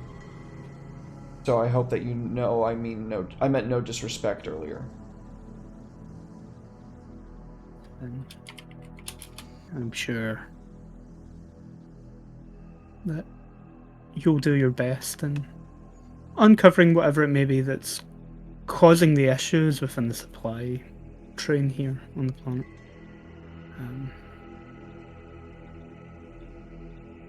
She fastens herself in to the Aquila ship. Now, the Inquisitor ship has dropships and landers on it. Not many, and none quite like an Aquila lander. Like, the Inquisitor ship probably has either a few Valkyries on it. In fact, being Inquisitor, probably the only drop vessels are some variant of a Valkyrie. An Aquila is a bit more of a luxurious lander. It's usually used for important personnel or dignitaries in Imperial robes. It has a bit more of a sleek frame to it, if you can call any of the blocky sort of vehicles within the Imperium sleek. This would be one of them. Important question. Is there Amasek on board? Possibly. Oh, hell yeah. I'm not having any. I just wanted to know how fancy these people were. Well, if I'm they're working. ready. Hey, I'm working. I can't be drinking right now. Actually, yeah, there probably will definitely be Amasek on board. Now he knows that I'm not drinking. Just teasing Andy. Again, they're expecting an Inquisitor, and it is an agri world with a garden moon nearby, so things like that. The Aquila landers are on this starbase are actually probably used by the Imperial elite and nobility. They don't offer you any. That's rude. I wouldn't have any. I'm working. Hey, I'm the straight laced guy. That's this character. So what's this? What's this thing on board that's like really nice stuff that Derek was talking about? IMSA. It pretty much is. It's a potent alcoholic liquor that is similar to wine that can be found across the Imperium. Oh yeah, I've seen that before. Yeah. It can be distilled in a multitude of ways, and it's usually found on worlds like Notara Prime, like Agri worlds tend to be where it gets produced. So is it like out in the open? Yeah, they'll probably like the Aquila Lander can't carry as many as like a military dropship would, but there's probably little alcoves set in between the seats that have dispensers for it, sort of built in. Haven't had this in a while. He'd take a glass and start filling himself one up. He'd take out a low stick and just light it while he's getting his drink. All the administrators that are with you are too polite to call you. Too polite, yeah. Not like they're fucking quaking in their boots in the presence of these guys. Yeah. I mean, technically, we have the authority. We could do a lot of shit before our fucking Inquisitor fucking sends us out the airlock for being too brash. Oh yeah, everybody thinks that Vars is being a Hoosier, but no, he's actually he is seeing how far he can go with these people. When When I see you light up a thing, I take one out. I'm like, oh shit, really? Okay, and I light mine up. Contagious. I He'd asked, even offer you his lighter. He just go. I asked the woman, are we to be meeting with the planetary governor soon? Well, I'm the senior administrator for the planet. So she's the planetary governor. Essentially, yeah. They're still sort of establishing structure in the system. So as long as there's a governor of the system, things like planetary, like she probably will be the person in line to become the planetary governor here, provided that the investigation doesn't somehow land her in the shit. So she has a vested interest in making sure that she can help in any way that she can in the investigation. Okay. I asked Occam, and this is kind of a gambit, but how do the cogitators of the Imperium function? For something that collects tithe, I imagine these would have to be very complex devices, not mere large weighted scales. Is this one of those things that I would probably know off the top of my head, or is this the sort of thing that I would probably need to make a roll for? Bear in mind, my guy's background does have him work with the cybernetica, so he is used to working with quote-unquote thinking machines, if that weighs in on anything. Yeah. That's heretical. You don't really have the common lore to justify the exact ins and out. But on more vague terms, you would reckon that it probably does require a complex system of machinery and input for the Administorum to decide how much in tithe each planet in every system needs to deliver to the Imperium. Alright. Okay. So I'll keep it to vagaries then. So at that question, Occam inclines his head for a second, sort of looks upwards, and you can hear like a soft clicking, and then he slowly looks back down. The average Imperial world has approximately 1.5 to 13.8 billion individuals, and creates anywhere from 14 hectares of usable land to 14,000 hectares of usable land. The cogators required to utilize this level of resources would be massive and would account for a great many variables. I'm more used to working with smaller constructs, and at that, the drone would sort of hover a little closer and he would sort of give it a nod. Oh, I bet you are. He gestured to his crotch. Thank you, Alma. He would turn. Yeah, he would nod and turn. In short, they are more efficient than human counters. But, and he would raise a finger at that, they are not impossible to sabotage. On a scale like this, though, it would be difficult. And he would turn and look towards Vars and raise an eyebrow. And you have no idea of my mechanical specs. I request you not make assumptions, Arbitus. Oh, And forgive me. You take a drag off of his glow stick and then take a sip from this expensive liquor and just go, well, I do fucking die. I say, thank you, Occam. So I assume that this indicates there would be some large facility where product is gathered. That means that it would all have to pass through one point or a small series of points. Is that correct?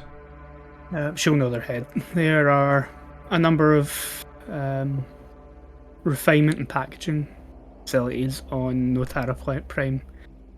The planet itself, as mentioned, is one of the larger planets in the system. Its sister planet, she'll call it Notara 2, but you know from system maps that she's referring to Fira, the other agri world that's on the opposite Prime. It's a small planet. It tends to have less points, but both planets work on a similar system. Although, as far as I'm aware, from the Administorum on that planet, they have not had the same issues as we've had here. then this issue would be localized and easily, pauses, more readily dealt with. Would it be possible to have a broad overview of the tithe that I can reference? You see her pull out a data slate. The glow sort of illuminates her face as she starts to pull out files and things like that. Would you like to see the slate, or do you have more direct? Oakham would reach out with one of the optical scanners. It would sort of click into the side of the data slate, lift it, and pull it closer. And immediately he begins scrolling through it digitally on there at high speed, Yes. doing his best to sort of observe it. You pretty much get a whole list of different resources that Notara Prime is supposed to supply in tithe to the Imperium. Including, obviously, crops from agriculture, things like AMSAC, and even the tobacco, whatever they call it in the 41st millennium for the EHO sticks, all come from agri-worlds. But there's also a substantial tithe of people to establish a new Imperial Guard and system defense force for Notara Prime. And you notice that it isn't just the agricultural produce that Notara Prime failed to deliver on in their tithe, but also manpower. He would reach up with one of his actual limbs and unclip it from one of the scanner limbs, which would immediately fold back behind him neatly. And he would then turn it and present it back to the planetary administrator. Thank you. It appears as though as if your tithe is missing in 2 areas. By the way, how extreme is the tithe difference here? Is this like the sort of thing that could be associated with just bad crops, or is this like a significant shift year to year? It would be the equivalent of as if there were a major drought or maybe an infestation or something in a crop at some point. But considering how new all of the established farming and stuff is on the planet, things like that shouldn't have yet had time to... The soil and stuff on the planet shouldn't have had time to erode like that, or not as consistently as it has. on the record. Right. He would slowly turn towards the other Administrata members. Your world hasn't suffered any major famines or any significant plagues in the past few years, has it? I am unaware of such developments, but your tithe does appear to be impacted by some significant emergence or event.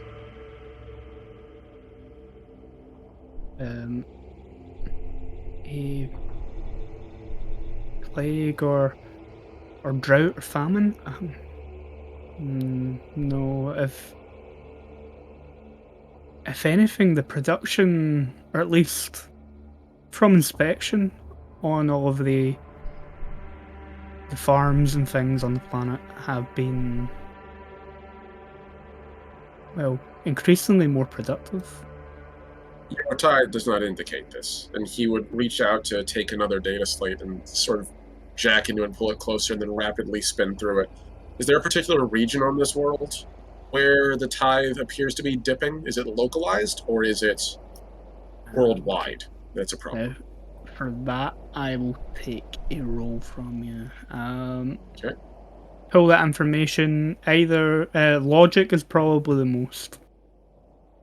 Okay. We'll go with logic. Yes. Yes, submit. Huzzah! 2 degrees of success on a 14. Yeah. So yeah, you are rapidly going through the information in the data slate.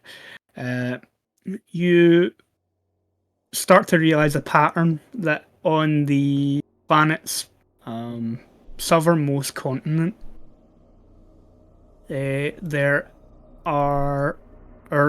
a specific region where, while every other region on the planet's crop has been growing and been more successful and fertile, that initially the crop in this particular region stayed at a steady level, and it's only in the maybe 2 or 3 most recent gatherings that it has rapidly dropped. This is also the same region of the planet where the personnel tithe, the bodies required to be sent to fill in regiments of the guardsmen and stuff, has also been short. Okay. So the southernmost region of the planet is where this is all coming from. Consistently lower tithe. All right. So he would immediately disengage that and hand it back to the planet. I imagine not again to the planetary administrator, but this time to one of the other administrative representatives. The tentacle literally just like extending out, almost rudely, to hold it out like right in front of them with a "take it or I drop it" kind of gesture. Take this. Yeah, exactly. But they're all essentially like her secretaries. Right. Take it. It just unplugs and retracts rapidly with a clack. Your tithe deficiency has been localized. The southernmost region of your planet appears to be significantly underproducing, or more importantly, withholding tithe. This does not appear to be the result of any reduction in your efficiency, but rather, and this is where he inclines his head, something more of a human problem. We will be speaking, whoever's in charge. I'm sure glad we got this Castellan with us. Slowly turns to face you, and the eyes like zoom in a little closer. Did you just call me a robot? Huh. See, he thinks it's funny. He's taking another sip of his drink. It's okay, Sergeant. You can laugh. He ain't gonna do nothing to you. One of the mechadendrites reaches out and grabs the bottle of Amasec and pulls it out for a second from your hands. Do you want to contest that? He has his own glass, so he doesn't care. He's just like, Okay. He's going to take it out of your hand.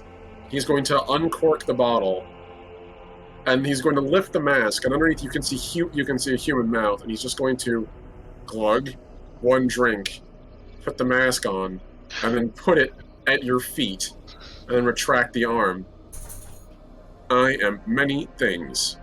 But a mindless automaton is not one of them.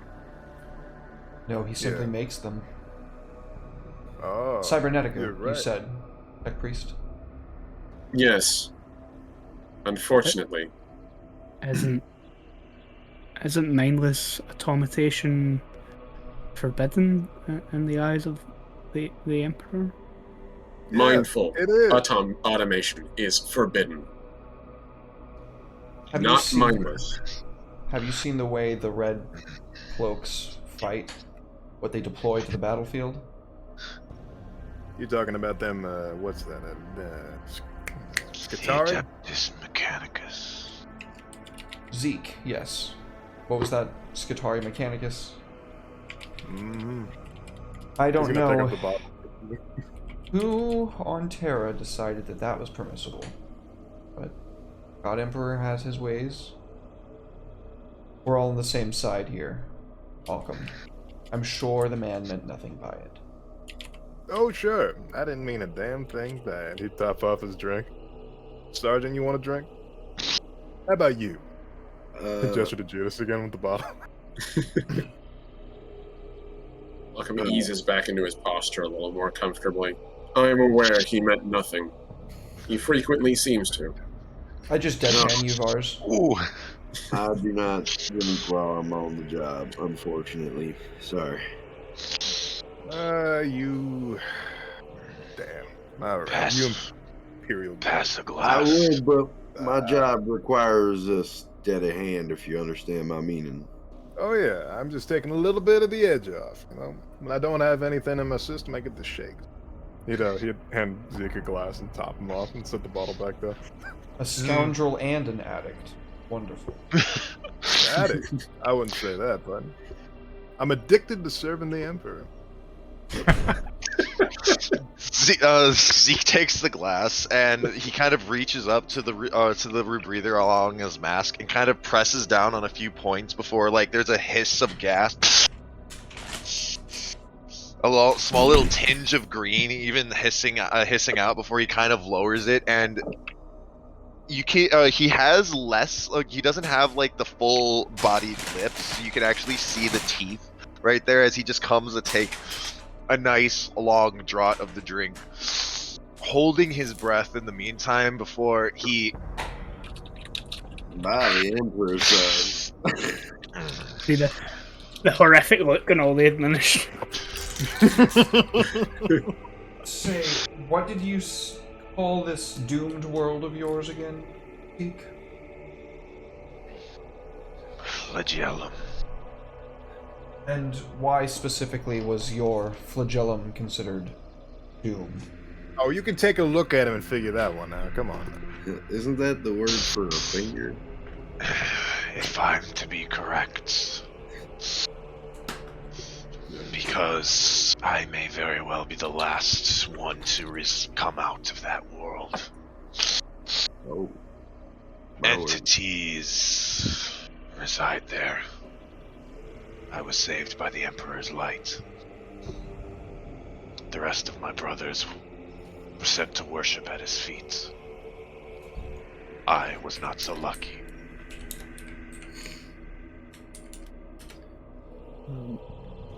You can see the shocked expression of many of the administrators' faces as you talk about your doomed world. And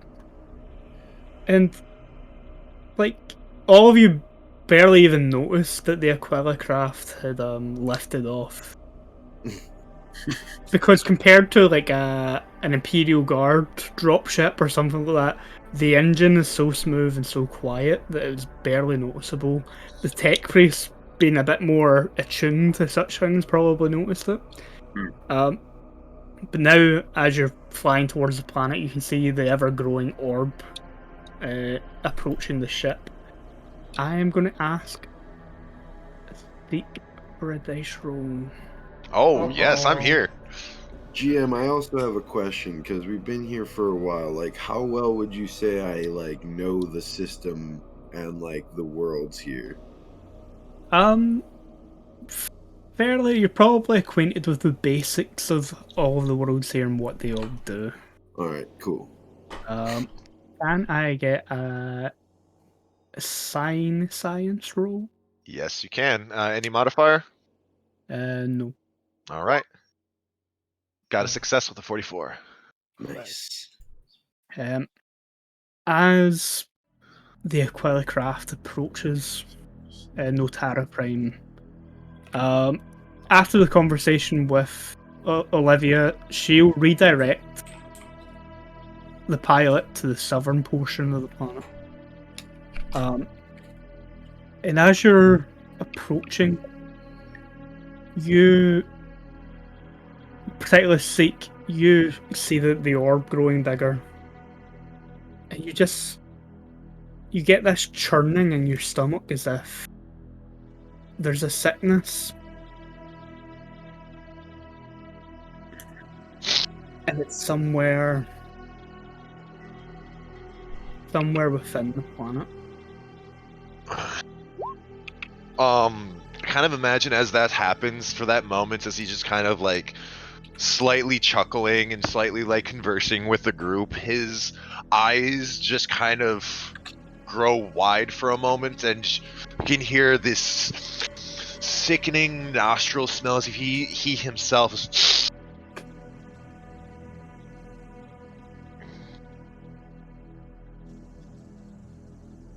We have an interesting time ahead of us. Oh, good. See, I I thought this foresee- was gonna be boring. Perhaps not exactly as you might want it to be. Yeah. What do you speak of, Psyker? The Administratum again performing the sign of the Aquila and praying to the Emperor. Maybe we I should. wouldn't. Sorry, I wouldn't call you Psyker. I would call you Witch. that's fine. Yep, no, that's fine. Maybe we should discuss this in more confined space. And he turns, in deference to our hosts.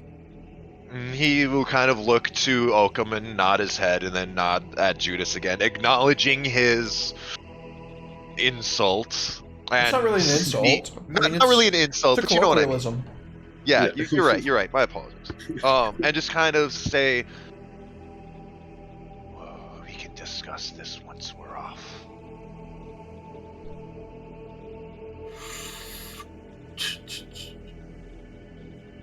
You understand, do you not? I don't understand many things, to be honest with you. At least he's straightforward. We'll show you who to shoot at. I will say, like, I just want you all to keep in mind that, and I'll lean over and kind of keep my voice more lowered. The one thing I do know about worlds is that there's a penal colony somewhere near this world, and well, I don't trust criminals, I guess. Exilium Well. Mercy Calidus. We got that. That's the in common. world you speak of. Yeah, so if it doesn't pan out on this southern part of the continent, whatever that means, maybe we head there, because, you know, I doubt that there's anything good happening there. I have a feeling that whoever's behind the missing crops wouldn't take them to a desert planet. No, he's got a point. Laura's gonna think about that. I have lore in the underworld, so by drawing a few conclusions, would it be probably a roll for this? But would it be a fair assumption to say that maybe somebody on a penal colony is pulling strings somewhere else? In your experience as an arbitrator, possible. There are,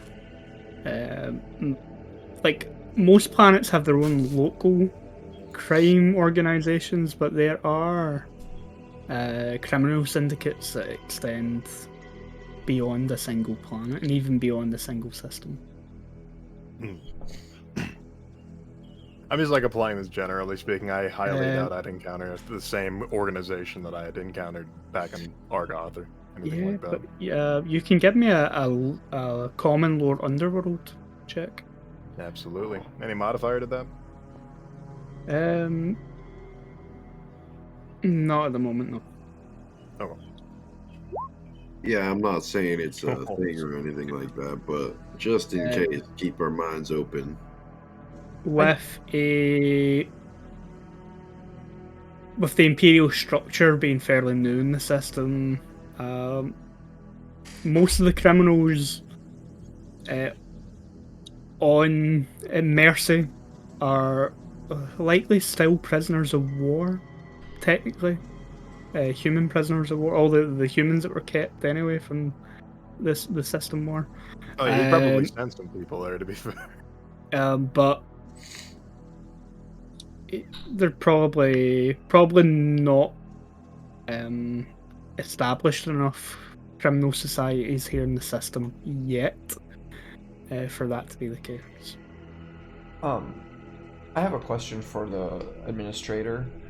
At what point did they realize that they were short on personnel? Like, how do you, like, were they shipped off and then the number was set? Like, because how do you lose people? Like, I understand losing potatoes, right? Or like losing like tobacco or something, right? Like, that makes sense. How do you lose like people? You're dealing in terms of the body type within the system. Ships collect individuals from all of the planets. Sometimes it can be hard to keep track of who's from where. Oakham would pipe in. The scale and scope of the Imperial Tithe is massive. Even a seemingly small misallocation replicated over and over could have cascading results. Andy, is there a way that I could make an Imperial Guard lore roll, like carrying back to my early days when I was conscripted into the Guard and like the process of like being picked up and where you're taken and like what I remember from That that? is actually a really good one to make. Yes. Your process would maybe be a little bit different from, say, Corvin's. 'Cause most people who join Janissary regiments are Shriners. while those from the Lore Hive and Scintilla aren't always so willing. So both of you can give me a Lore Guard, Imperial Guard. Oh yeah. Is there any way I can just give him a bonus? Yes, I finally passed. Well, he passed. I'll just roll. Trying to remember if there are mechanics for assessing. While they're assessing, Oof. is there a chance that I can think back into some of my lore readings and training, and see if I can kind of get a idea of what the sickness may very well be with the the forbidden warp check? You could, yeah. Give me a warp roll. Okay. For Yeah. Man, I can't read this at all for some reason. I have to like look really closely. But is that a 99? That is I rolled a 99. That is a 99. 99. You Oh almost my just god. That was a bad. Oh man, ow. I thought Perils. I was bad. No, that's. Want to see some perils? Let's go. This is just forbidden lore thing. I ain't casting a spell. Did my head just pop? Roll new character. your head did not just well, it might. Okay, good.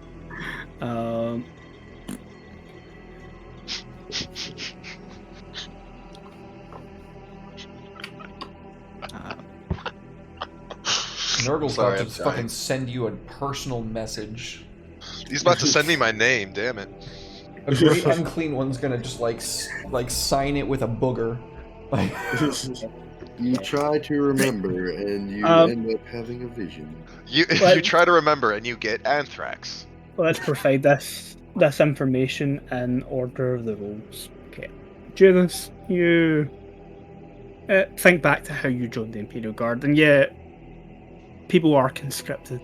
Most from your home world willingly go for the chance to loyally serve the Emperor in faith, and for the recognition that comes from being essentially elevated to the rank of a Maccabean Janissary.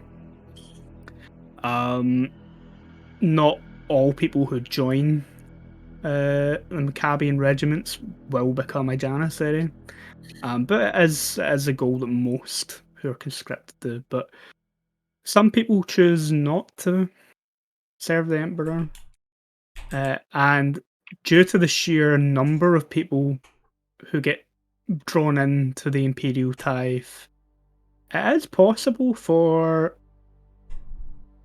individuals to maybe register, but slip away for the busy crowd to avoid ever getting onto one of the Imperial ships leaving their homeworld. As far as Corvin is concerned, he prefers not to think about that time or before he joined the Guard, or the early days of being an Imperial Guardsman.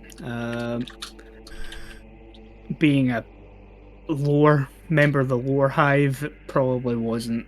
His early years within the Imperial Guard were not pleasant, most likely. Ezekiel, you cash your mind into forbidden knowledge of the warp in hopes of finding answers to the sickening churning that's still lying within your stomach. You rolled a 99. Now 9, for those with forbidden knowledge, it's a sacred number of Sinch. Oh God. And as you try and recall such dark and forbidden knowledge, you hear a voice in the back of your head whisper, "With great change comes many smaller changes." You fucked up. Can I get a willpower roll? Oh no! Don't get another 99. Please, not First another session, 99. demonic incursion detected. Guys, we Oh, haven't no. even landed on the planet yet. It Any just becomes a modifier? fucking demon gate like halfway down the planet. Oh no. You don't have any attributes Alright. or anything to give you a bonus to that. Oh no, my 76. Oh no!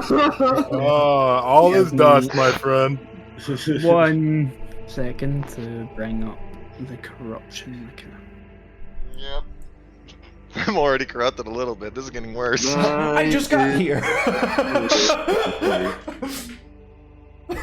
I just got here. I want to kill you all. I just got here, and this is crazy. But here's some numbers and feathers, maybe. That was good. I just met you, and this is crazy, but here's my number. Now, Chaos Spawnify. Yeah. Okay. Right, so taking that first willpower roll,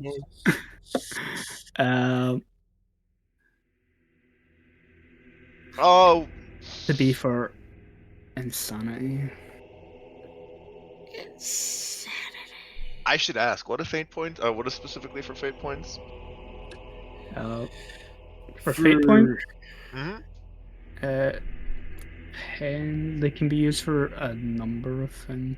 Let me bring up a quick reference. Yikes, dude! This game Yeah, is brutal. Yeah, this system is not kind. We've only just begun. Yeah, oh, I know. And it's going to end. It's okay if you bolt for the pilot door. I'm going to gun you down. That's fine, you're good. Quick reference doesn't actually give you what fate does. That's Nope. now I'll bring it up in the PDF. To the PDF. 393. As an L5 bar, I won't lose honor for shooting you in the back. It'd be a professional courtesy.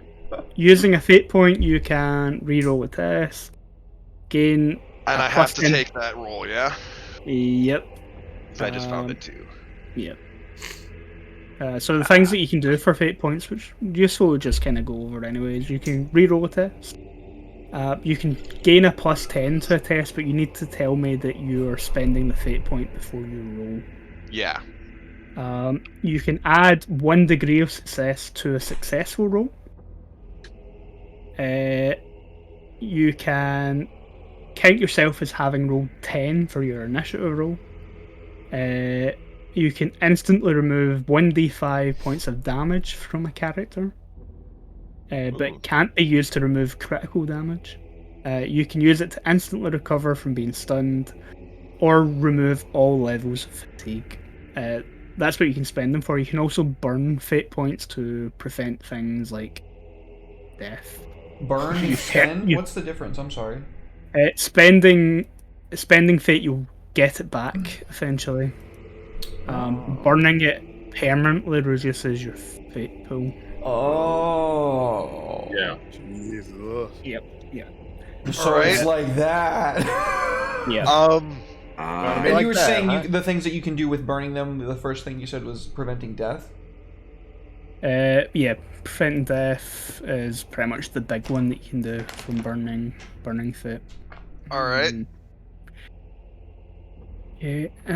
I would like to use 1 fate point to reroll that failed test. The failed willpower test. Yes, and I have to keep it no matter what. Hopefully it doesn't get worse. Hopefully not. Oh no! Oh, Wow. That got worse. That got worse. That got way worse. Oh no. It's a 9 again. What are the odds of this?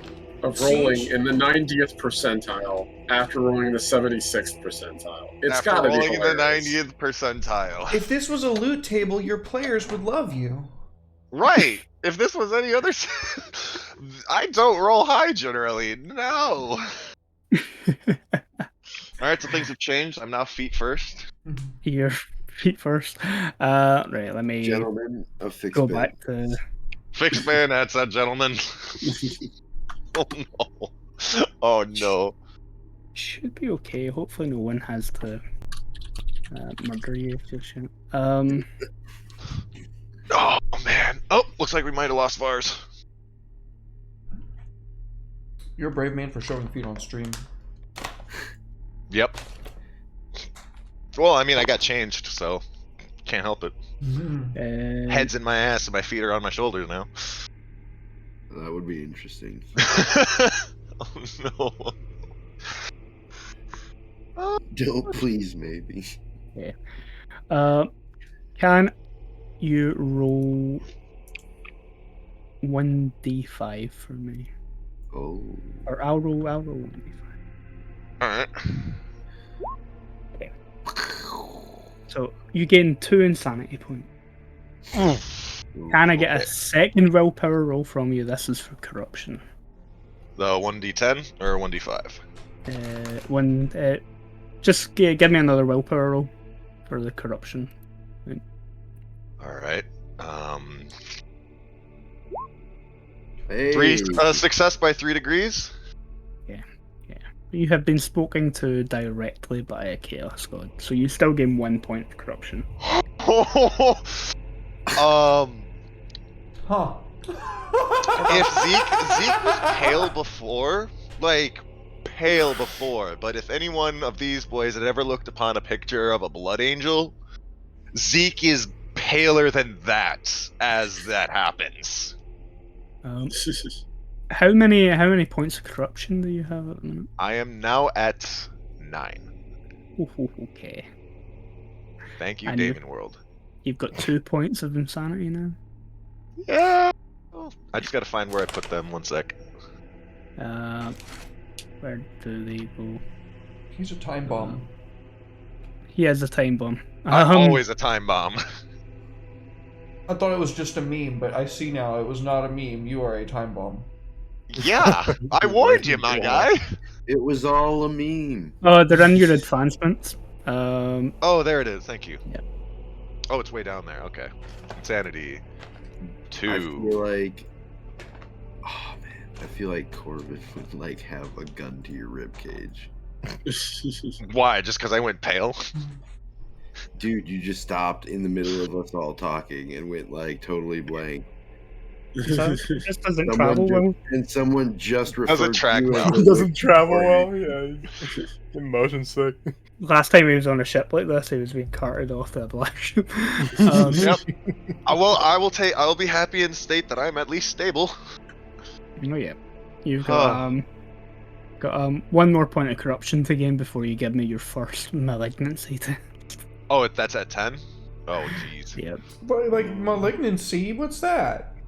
You don't want to know. Yeah. It's like a mental disease that he can have on his character that will impact his stats. Yep. Minor mutations and bad things that go wrong with them. Some of them are okay.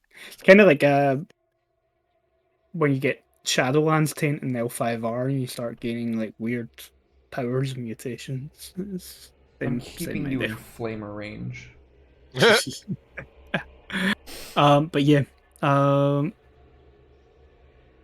yeah, you've just had a little glimpse, a little whisper in the back of your head. See,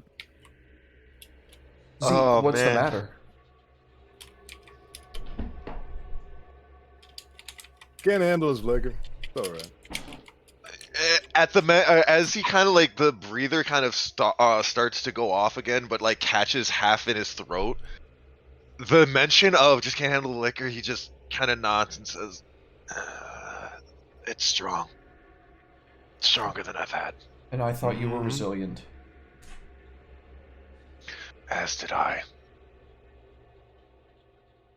And he kind of like eyes towards the not members of the 5, and then just nods his head and hangs his head low and pulls his visor down over his eyes. Okay.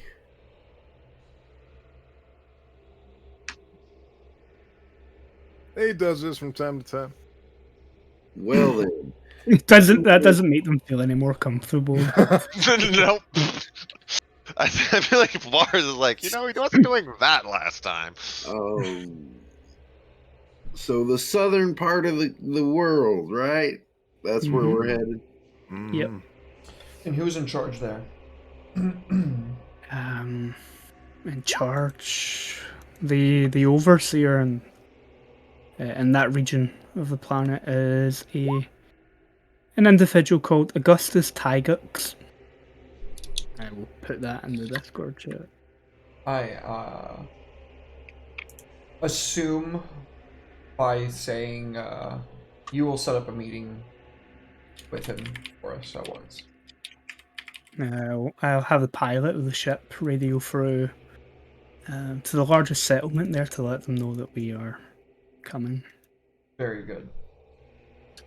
Oh, hi, Natalie. Thank you. Thank you for dinner. It was good.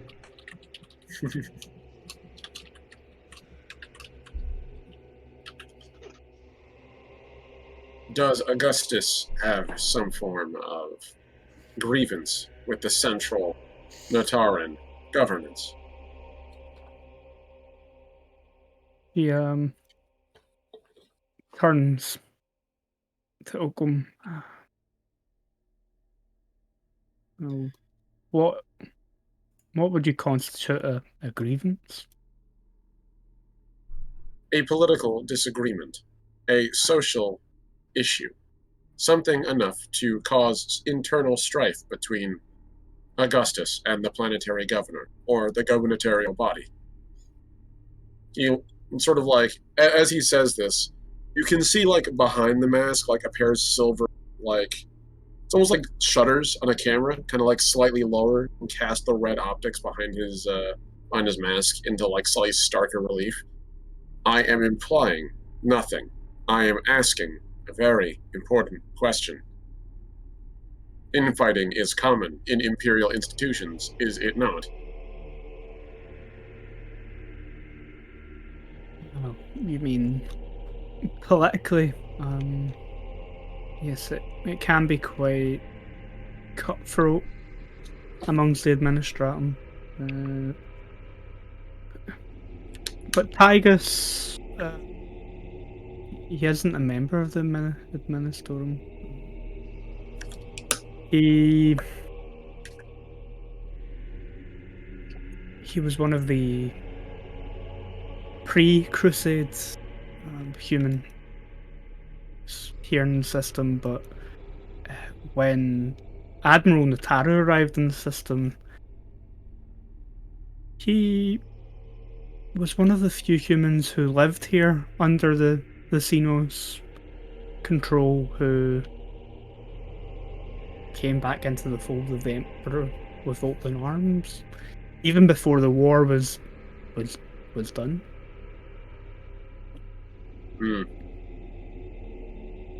He would nod and kind of like slowly turn to look over at Judas, and like one of the shutters on his mask like slightly rises with that like, that's strange, isn't it? Kind of gesture. Thank you. That does inform me as to perhaps a potential vector into this problem. Administrator.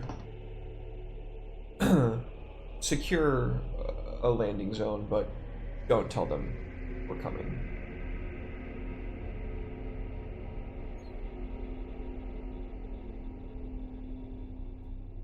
She unclips herself and she'll sort of lean in to or head into the sort of pilot section of the craft. And she's gone for a few minutes before she comes back in. Then I've informed the pilot to land somewhere away from the largest settlement in the area. Wonderful. What's the name of that settlement? The settlement is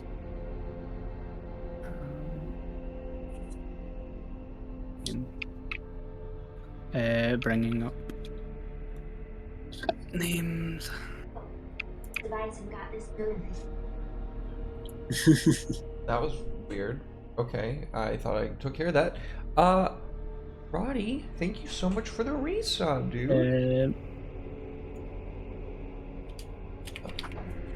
The settlement's called Rudra. Rudra.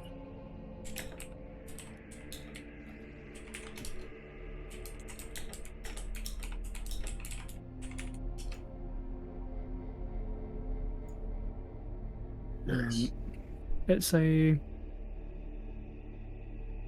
fairly large settlement, not quite as large as the capital of the planet, but sizable.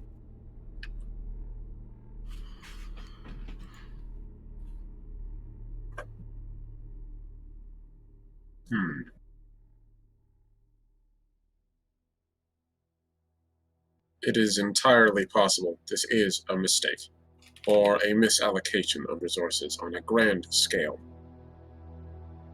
It need not be malice. Idiocy is often a better explanation and a more reliable one. However, the scale of this is significant. I can't imagine Augustus will be pleased to see us. Chalking it up to the guy just being an idiot's probably not a good idea.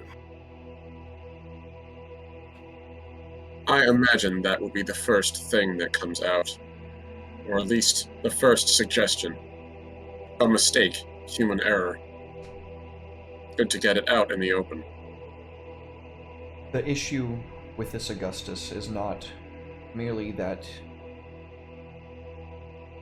traitorous thoughts were given the opportunity to foment within his region. It was that not only did he tolerate it for enough time for it to bide until it became too large of an issue for them to contain, he allowed it to happen. This happened, well, you said, Oakham, that this happened over the period of a few months. I find it scarce to believe that something like this could happen under his nose and he know nothing about it. So you're suggesting that he let it happen and maybe even propagated it? Maybe he stands to gain something. Maybe he believes that he will become the planetary governor when all is settled if he comes up with a solution to this. You see Olivia turn up her nose at that idea. This will not happen. You raise a good point. If they're missing food and manpower, you know what every good army needs? Food and manpower. If he's stocking up, maybe he's looking to rebel.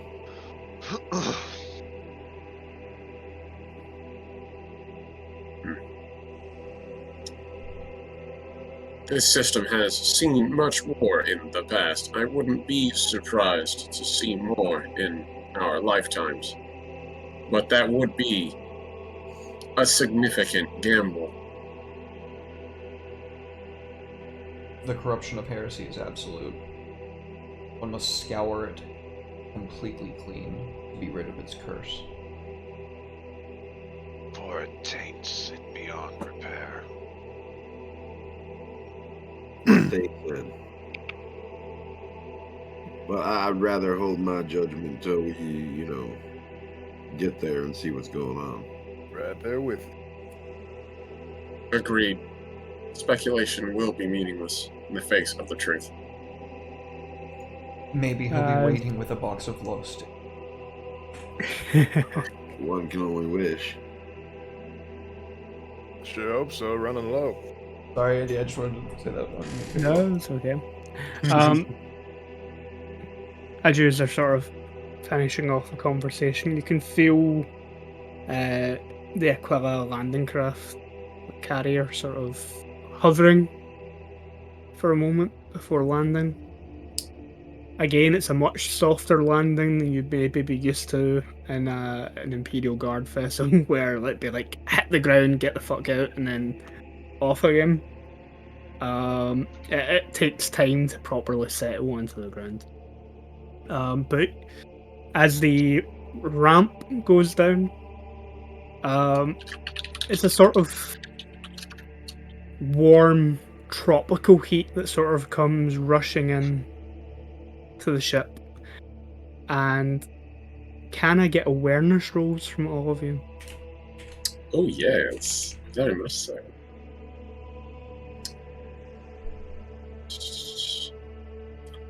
Just taking a look at something that's Awareness. Guys, Oh, there it is. Nice. I'm super aware. The fuck? nice. 7.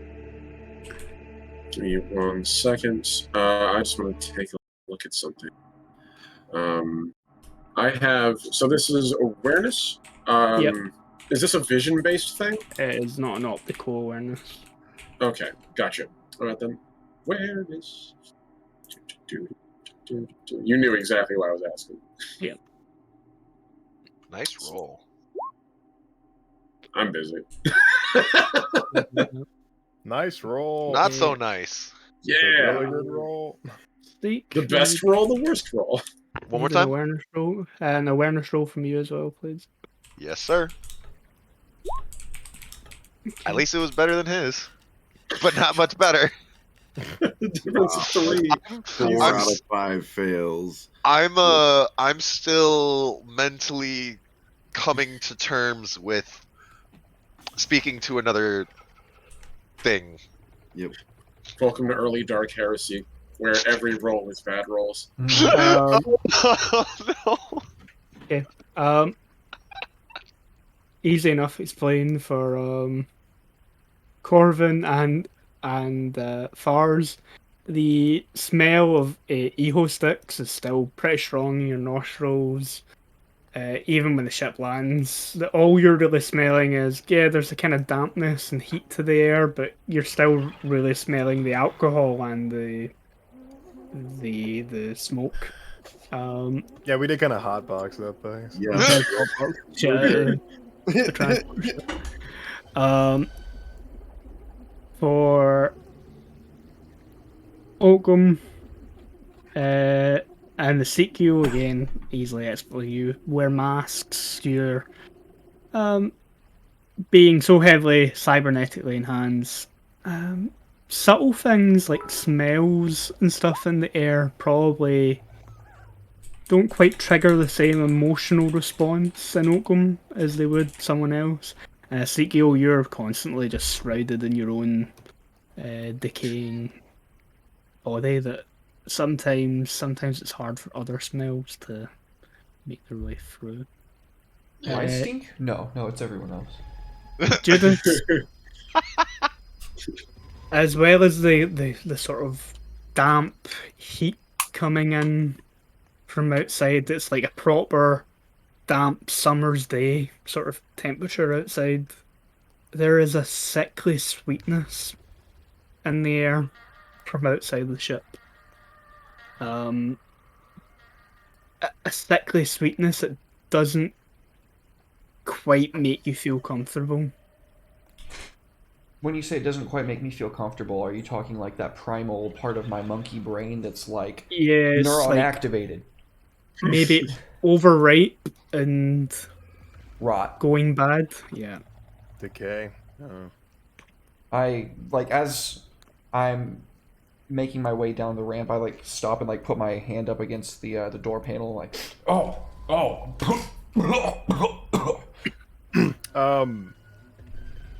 give me one of those IO sticks for the love of the Emperor. You didn't say please. You start walking by. I've got my own, and I grab one of my own. It's a fresh pack. Now I have to open it, so I start.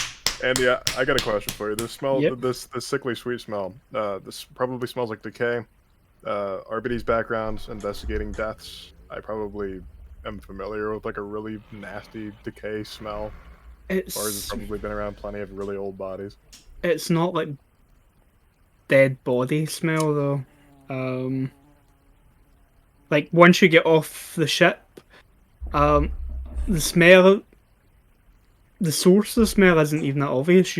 The ship has landed in a clearing, and amongst a vineyard, and the grapes and fruits that are on these vines are huge.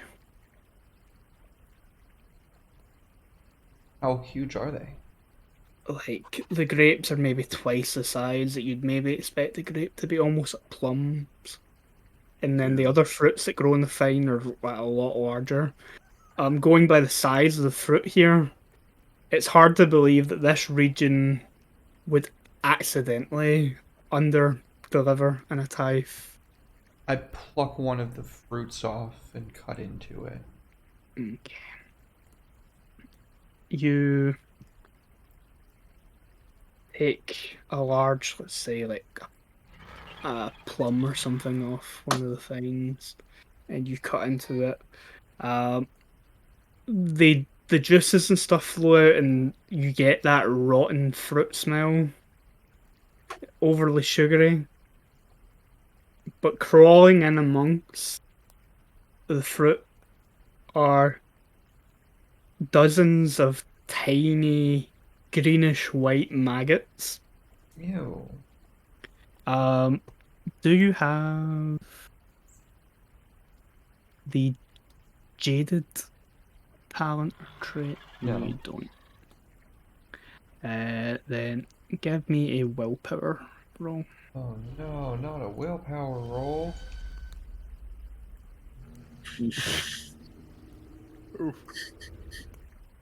Yeah. Not as bad as mine, at least. Not quite as bad as yours.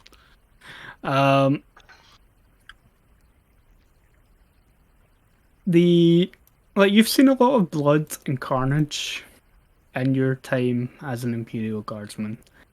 But there's something kind of deeply sickening about having the sticky juices on your hand, and especially the way that the maggots writhe and stuff in your around your palm.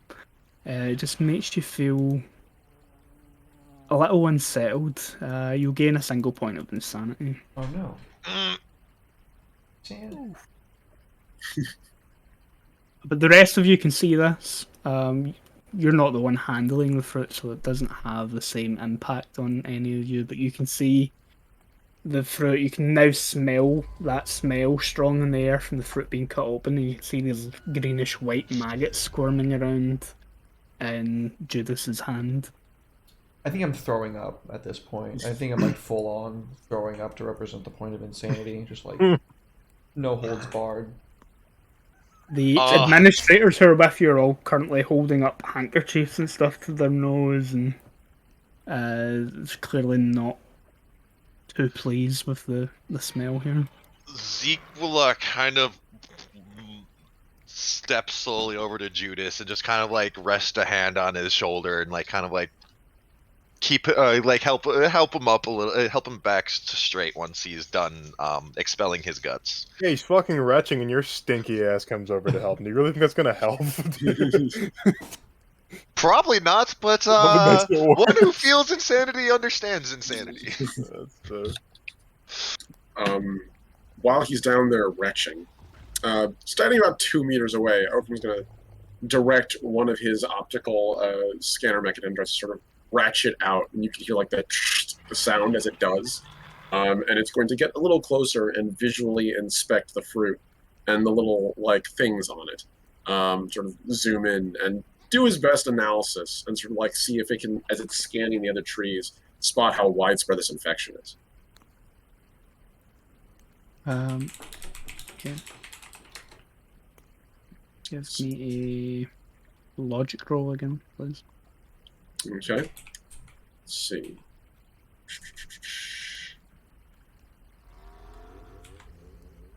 I would like. Would I get the benefit from my mechadendrites for this? Yes. Okay.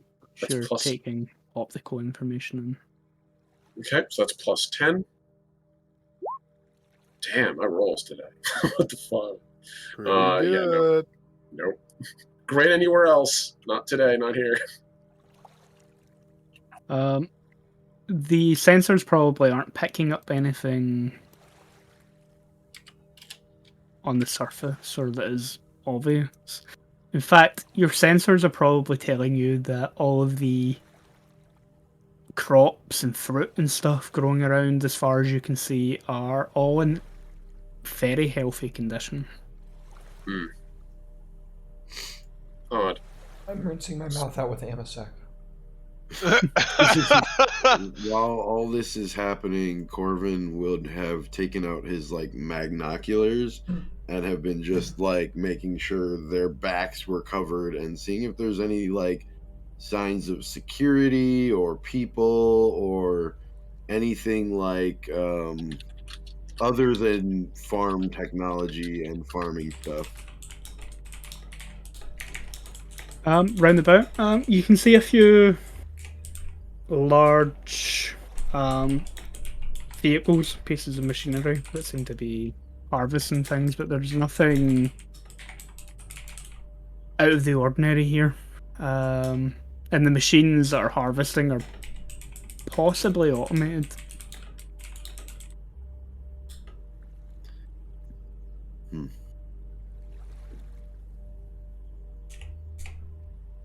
But yeah, the pilot has deliberately landed the ship somewhere away from too much civilization, because the administrator asked not to have your presence revealed in the area.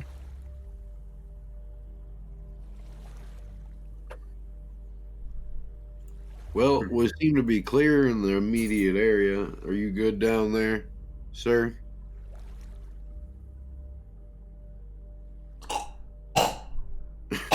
He just might need a moment. I'm lighting up another IHO stick. Yeah. Yeah. All right. All right. Which direction is this settlement in? Olivia will sort of look around. I believe the settlement lies slightly northwest of here. All right. Will you be joining us? I don't know how much use I will be for your investigation. No, I don't think you will be. That's why I'm asking. That's just more people I need to cover, so. I will be available to contact through com channels if you need to ask me any questions at all while you're here.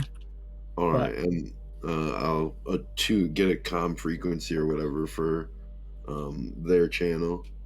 Yep, she'll provide you with the information for that. Awesome. Administrator, one more thing. We are not officially here. Of course, would be understandable.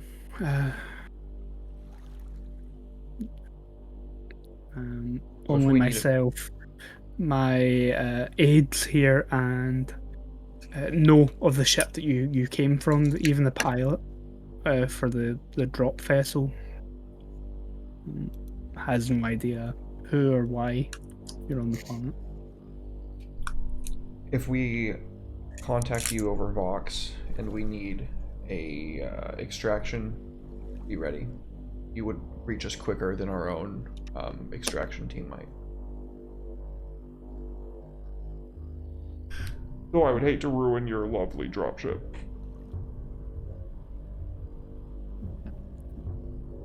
My transport vessel here is will be at the ready to collect you if need be. I make the sign of the Aquila to her and kind of like bow. You have been most helpful, Administrator. I appreciate it. She'll bow her head to you, and good luck to all of you with your investigation.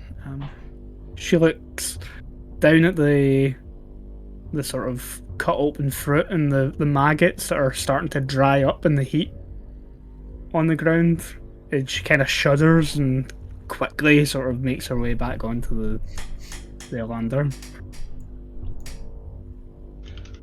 These people just ain't used to seeing gross shit, huh? Well, they certainly were interesting, though. I'll give them that. It's always nice meeting new people. They seem kind of dumb, though. Sure. Ignorant. Ignorant's the word you're looking for. I don't know what that word means. No. GM, have they all like gotten out of earshot? Yeah. Everyone other than us five? Yeah. You see the ramp starting to rise on the landing ship. Once the ramp fully rises, Zeke's gonna turn to the entire group and as he kind of like tries to like do the the clear his throat thing, it just kind of sounds like a guttural through the rebreather. Grapefruit technique. Sorry. I'm afraid if it wasn't Carto's investigation that bore an idea, there's a taint here. Not anything of normal variety.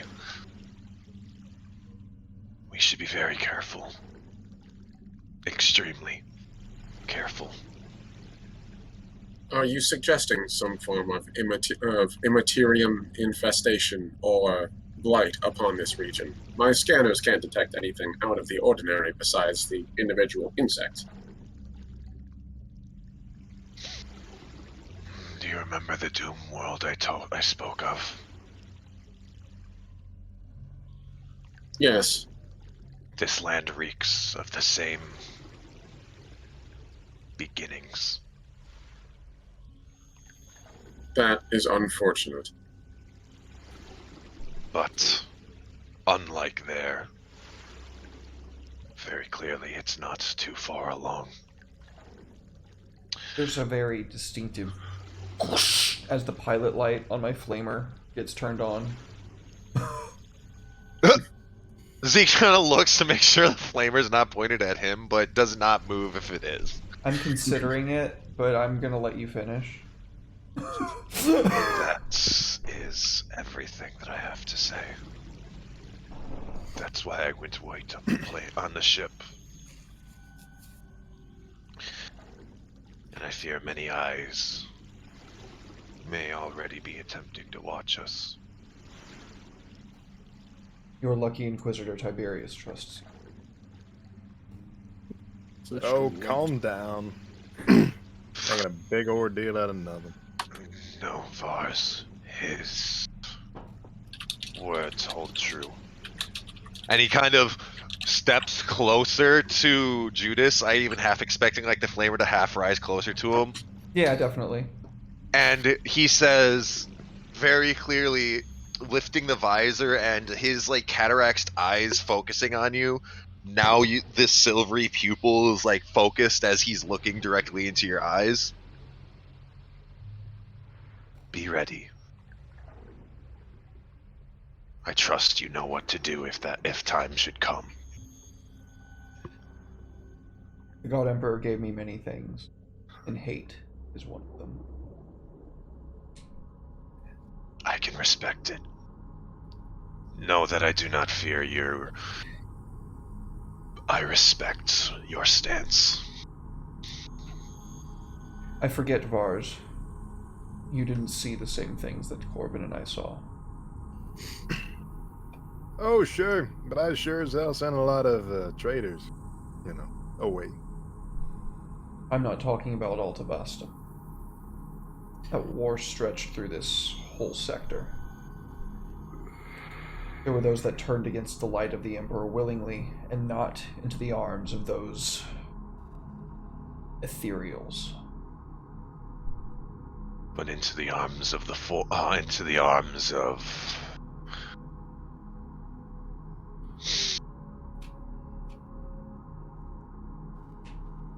unnatural things. I know what you're talking about. Then you know how serious this is. Absolutely. But, edge off. Take it easy. We'll figure it out. Have some confidence. There's a difference between confidence and arrogance, Vars.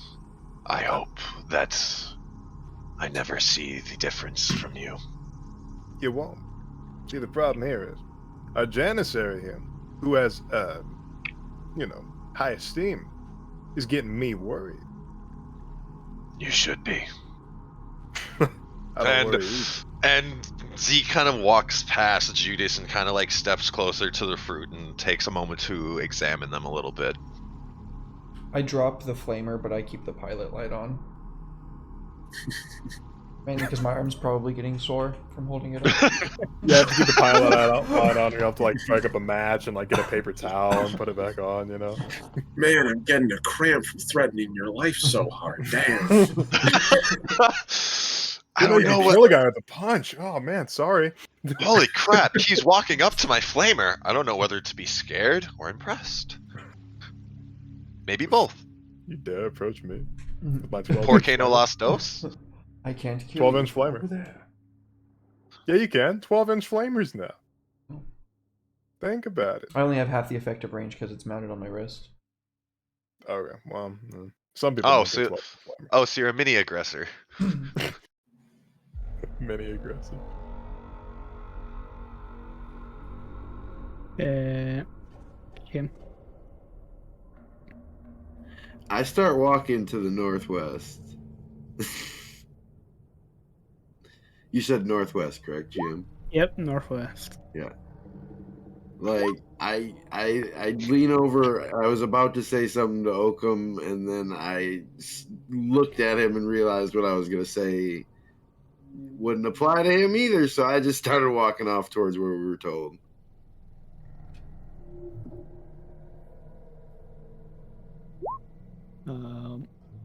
Okay. I think I'm good on it. I don't know, man. I don't want to roll another 99. It'd be funny though. It would be funny. It would make for great content. It So would. funny. You know what? Yeah. After observing the okay, so GM, could you explain to me the process of casting a Psyker spell real quick? So that way, because I'm reading it on the book and I'm a little slightly confused on it. Sorry, I don't mean to track us off real quick. Fine, let me refresh myself on this as well. All right, I just want to know all the potential, the full spectrum of the risk involved here. So you roll Okay. 2d6, and if you succeed on the number, I'm a Thousand Suns player. Don't start with me. I know that. Oh, you're a Thousand Suns player. I I'm a probably Thousand shouldn't talk to you Suns. anymore. I'm a Yeah, Thousand Suns yeah. Tyranid Blood Angel player. That's This why he's is- playing the Psyker. This is You're the a lost person I have cause, to holy play with shit. constantly. I was telling Judas how I got 2 max super smites in the last game. It was in the first turn. It was nasty. Oh, lovely. Okay, going through the full process. All right. So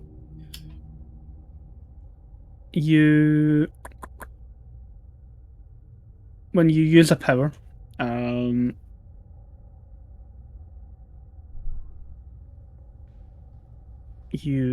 first thing is determining the psychic strength of the power, which is determine how much of your base psi rating that you want to commit to using the ability, which reduces the likelihood of something bad happening, but also reduces the potency of the psychic power. Mhm.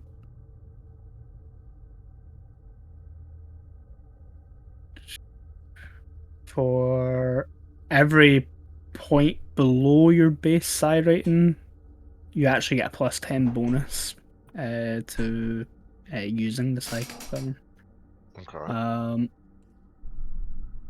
You can also opt to push your psychic power and opt to kind of try and cast it at a higher level, but that obviously comes with a higher likelihood of bad shit happening. And I'm almost guaranteed psychic phenomenon. Yeah. Yeah, pretty much. When you push a psychic power, it will trigger a psychic phenomenon on any focus power roll that does not produce doubles. I think for a psychic phenomenon occurring, I think you need to roll doubles. Yeah. Otherwise, you need to roll doubles. Yeah.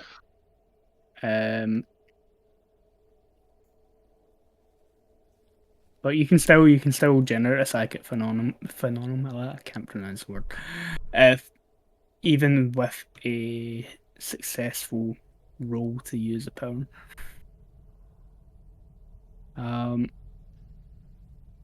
Once you pick the power rating, you make a power test, which is normally a willpower test.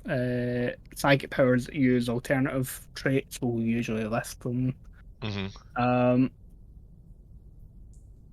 Okay, so if your focus power test succeeds, the Psyker successfully manifests the power and applies the effects detailed in the description. Additionally, if he rolls doubles on the focus power test, the power triggers a psychic phenomenon. This occurs even if the test fails. If the Psyker pushed, he instead triggers it on any roll other than those.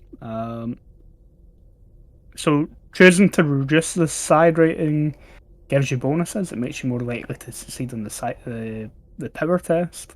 Hmm. It doesn't necessarily mitigate the The effect. risks involved. Yeah. You are bound. You're a sanctioned psyker. That's good. Yeah, that's which is good. So on a normal strength roll, your psi rating or lower, you roll on the psychic phenomena table.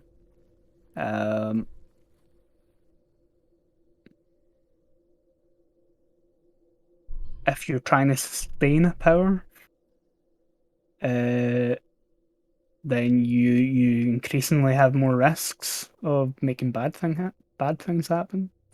But generally, being a sanctioned psyker, you're only really at risk if you're rolling doubles or if you choose to push a power. Gotcha. When it says like, for example, the one in question that I'm thinking on is warp perception. The psyker gains a natural senses X trait, where the X value is equal to the psychic rating times 10. Does that use my total psychic rating or the psychic rating that I used when casting the spell? The psychic rating that you choose to use when casting the ability. Okay. All right. Knowing my full spectrum, I'm going to forego it this time round. Thank you very much for the explanation, Seth. Yeah, no problem. So unnatural senses, just to let you know what it does. Just in case you do want to use it later. You can perceive your surroundings using senses other than sight. Was unnatural senses, wasn't it? Such as special organs, fine hairs, or some other disturbing ability. You're essentially using your psychic powers to detect things around about you. Perceiving things with my mind. Yep. And it's anything within X amount of meters based off of what the X is. So. And the X would be psi rating times 10 in this case, yeah? Yeah. Okay. Gotcha. All right. So if you're like 20 meters or something, then you kind of get a sense psychically for things. Gotcha. All right. Thank you, sir. But cool. So you guys are heading off from where the ship's landed. It starts to sort of take off, but it blows up some dirt and stuff like that from the ground as the ship's thrusters start to lift it up. And you see it disappear northward as you guys are heading northwest toward the settlement of Rudra here in the southern continent. You're hiking for a bit in this sticky heat. Can I get awareness rolls from everyone? And this time, Omni is a visual, so you can get the bonus from your Mecha Dendrite. Roger Dodger. Thank you. Ooh, big toaster man. Judas. Damn. Damn. Fucking hell. What happens He has is a my 10 mask precision. keeps clouding up because I'm breathing and it's already hot. Sounds familiar. Oh. Come on, baby. Well, Let's he's go. more than a Yeah, double. baby. What's You know looking what? for? I will take that 98 roll as a good thing I didn't cast that. Yeah, there you go. There you go. 100%. I mean, it wouldn't have been phenomenon, but it wouldn't have gone off. For the record, keep your eye out for any rolls of a 66, 77, 88, or 99. Yeah, I know. I already did one. 66, 77, 88, and 99. Got it. Yeah, that's for everyone. Bad things can happen at any point. Excellent. Oh. Glad there's But- 4 sweet spots where I can just fucking die. Welcome to Anyway- the influence of the Chaos Gods. How may Some I of them- help you? Some things might be nice and sensual. Some things Nice and result in sensual. might result in you wanting to, hack one of your companions' heads off. Ah, And become Karn the Betrayer? A less awesome version of Harlem Betrayer. Oakham, your Yes. sensors help you pick up some movement up ahead. You're on that sort of not well travelled sort of dirt road through the fields of crops. But it's maybe out of the visual range of the rest of your companions, but your optics help you pick up that there are at least 2 individuals ahead of you up on the road. As he's sort of scanning, as he's walking with you all, like the bottommost mechadendrites constantly seem to be like slowly scanning the area around him at all times, whether they're just taking in data to save or, in this case, alerting him. And one of them sort of pauses in mid-scan and then ratchets out and ratchets higher to get a better view to its full 3-meter height, and then sort of angles down to triangulate the distance. Then ratchets back down again, and Oakham, without missing a beat and not even breaking stride, mentions, "There are 2 individuals further ahead on the path." Bars, see what they want. Okay. Can I ask, from what I spotted, did they appear to be armed or equipped in any way? With just the straight up success, no. You would have needed extra degrees of success for that. He would sort of wirelessly signal for the SERP for his little droid, his little drone, to whiz back underneath his robes and click into the small of his back, safely into his harness. Just sort of nod to everyone else like, I don't know what they are wearing or equipped with. They could be farmhands or security personnel. Bard's already walking off.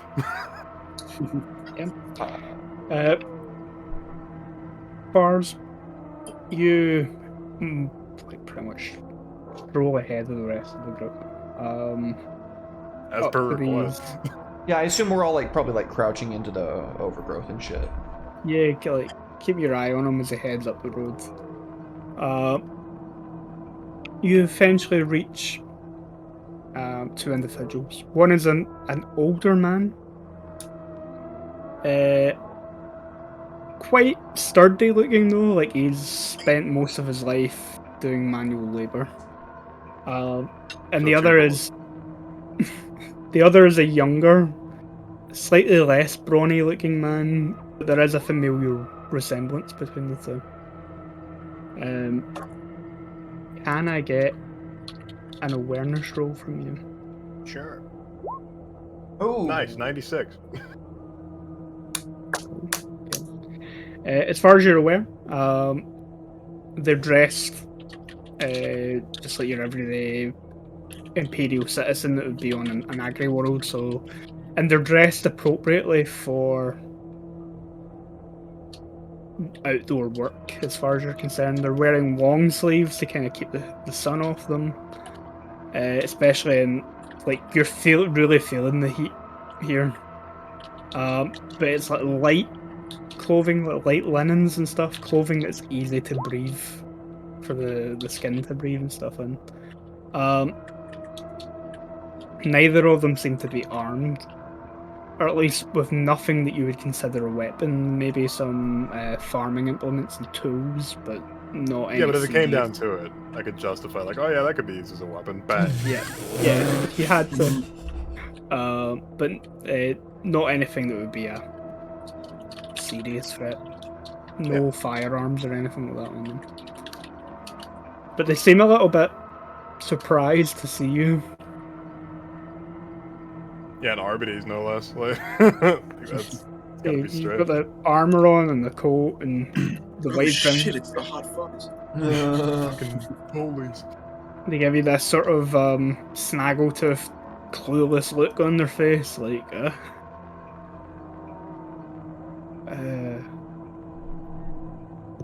you... Are you lost, son? Little bit. Well, you see, I was looking for your leader because I need to have some words with him. But honestly, he gestured around to the pasture. Looks like we're not doing too good. You want to fill me in on that a little bit? The old man looks at all of the like overly healthy looking cereals and stuff. Now that you've kind of moved away from the vineyards and stuff, you're into like proper rolling fields. And they're huge. All the plants and stuff are huge. Yep. We're doing great. The harvest is it's better than ever. This is maybe the best year that I've seen it. He's gonna go over and grab one of the nearby fruits. Yeah. So by this point you're into like proper fields, so it'll be like maybe thick stalks of like corn or something like that. Space That you sort Corn. of pull off. Raises my axe. And yeah, if you like snap or try to break one of the cobs and stuff, the kernels will sort of kind of turn to mush in your hand, and again, now it's your turn to have your hands covered in the small, disgusting white maggots. Your turn to that's fail a why I sanity roll. That's why I wear gloves. You also don't have jaded, but you're wearing gloves. Yeah. Oh, what the fuck? I'm wearing a flag armor suit! You always come with gloves. He's wearing like full-on heavy armor. Oh, I'm like full, I'm covered head to toe. But no, again, it's more the sensation, like just the feeling you get at looking at these maggots that's really the issue here. So give me a willpower test. Oh Lord. Pocket fuck. Lord Right. have mercy. Lord have mercy. Save us. Hey, there we go. Oh, nice, dude. Nice. They disgust you, but they don't fill you with that primal, unclean feeling that Judas would have had earlier when he handled this book. They should He's have just that gonna- because listen to that fucking music. He's gonna keep this thing, like this corn cob, like squished between his fingers. He's gonna walk up to the farmers and show them it. You call this healthy? The farmer sort of looks at it. It's just a little bit overripe in the heat. Most of the crops are. Look at them; they look fine. He's gonna like literally underhand toss like the corn cob at him, so it like hits him in the chest. Just sort of like in a disrespectful manner, not in a hostile manner. He sort of looks down at it. He's like splatters all over his chest and then lands at his feet. With disrespect. Can I get a? Do you have anything in scrutiny? I should. Yes, I do. Give me a scrutiny roll. Something Give good. me a +10 to it. No, you don't need it. Oh, I don't need it. Yeah, that's okay. You get 3 degrees of success with the +10. Nice.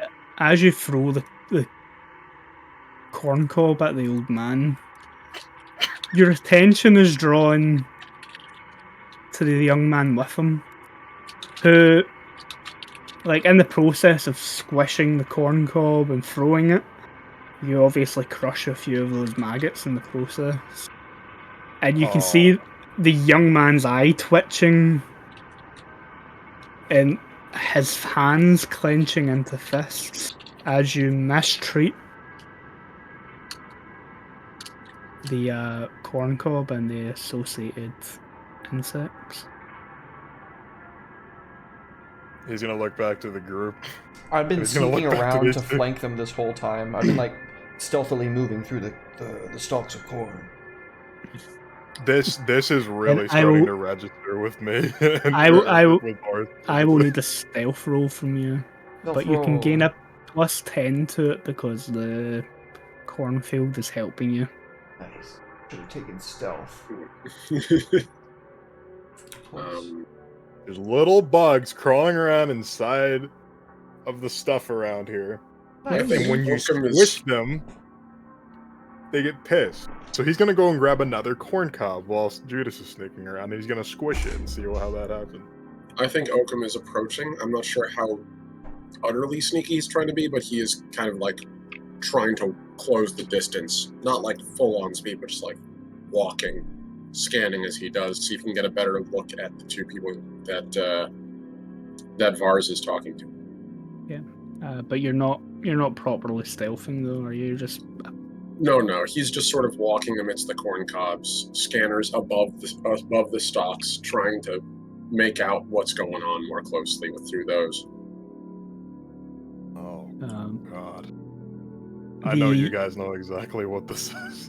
the Oh God! the young man, you can see him sort of grit his teeth. The older man keeps his composure, but under his breath, you can hear the younger man.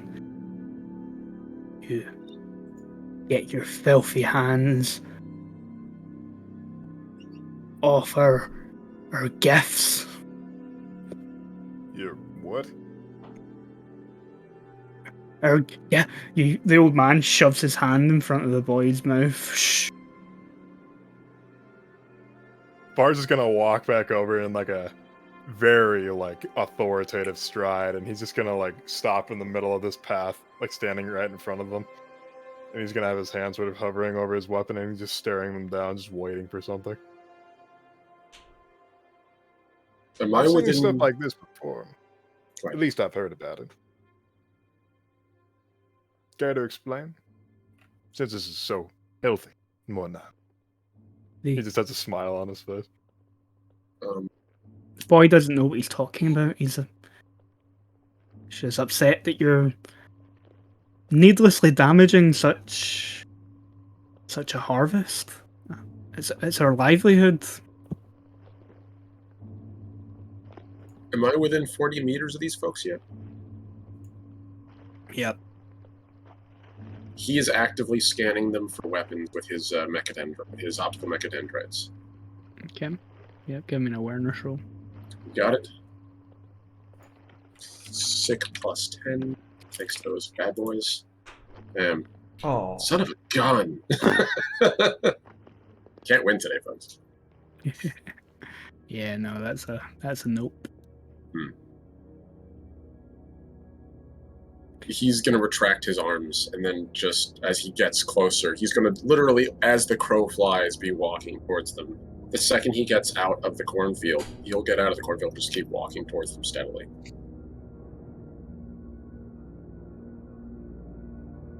Bars is gonna have a realization, and he has a very dreaded realization that these might be exactly what he thinks they are, and stubber pistol is not gonna do that much. The old man sort of glances in the direction of Occam as he comes a little closer. You ain't lost, are you, boy? Let me ask you something. I'm asking the questions here. He's gonna draw immediate attention away from Occam. How long have you been having harvests like this? The young man sort of moves the older man's hand away from his mouth. Since I was a boy, ain't that right, pa?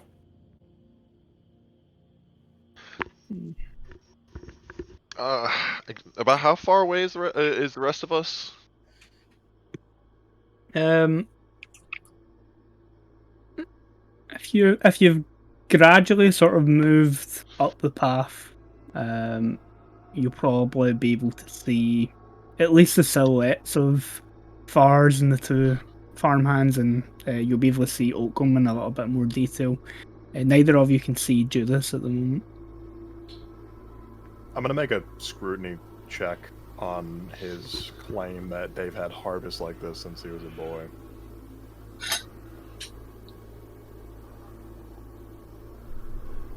Ah, goddammit. Nice. Just let it be known that Corvin definitely would have taken maybe like half a step to a full step off the path and then just shouldered Bessie and have been watching over Var's shoulder this entire time down sight.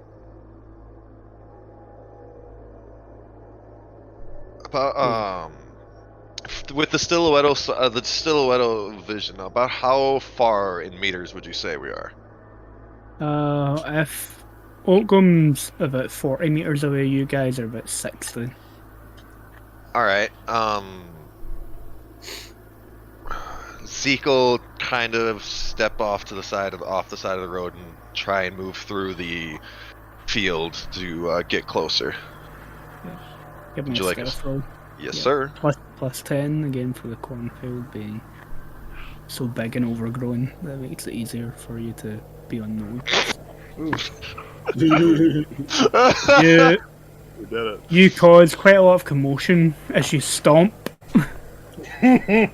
your way through the crops here. The plus side of this for you is I'm now going to ask you for a science roll as you stomp your way through the massive corn Science? stalks. Yep. Yes, sir. Crushing corn underfoot along with maggots. Any modifier? Plus 10. Ooh, okay. Damn it. Oh, damn it. It's starting Dark Heresy. It is what it is. It is what it is, You- man. These are the dues we're paying to get cool Imperial characters later.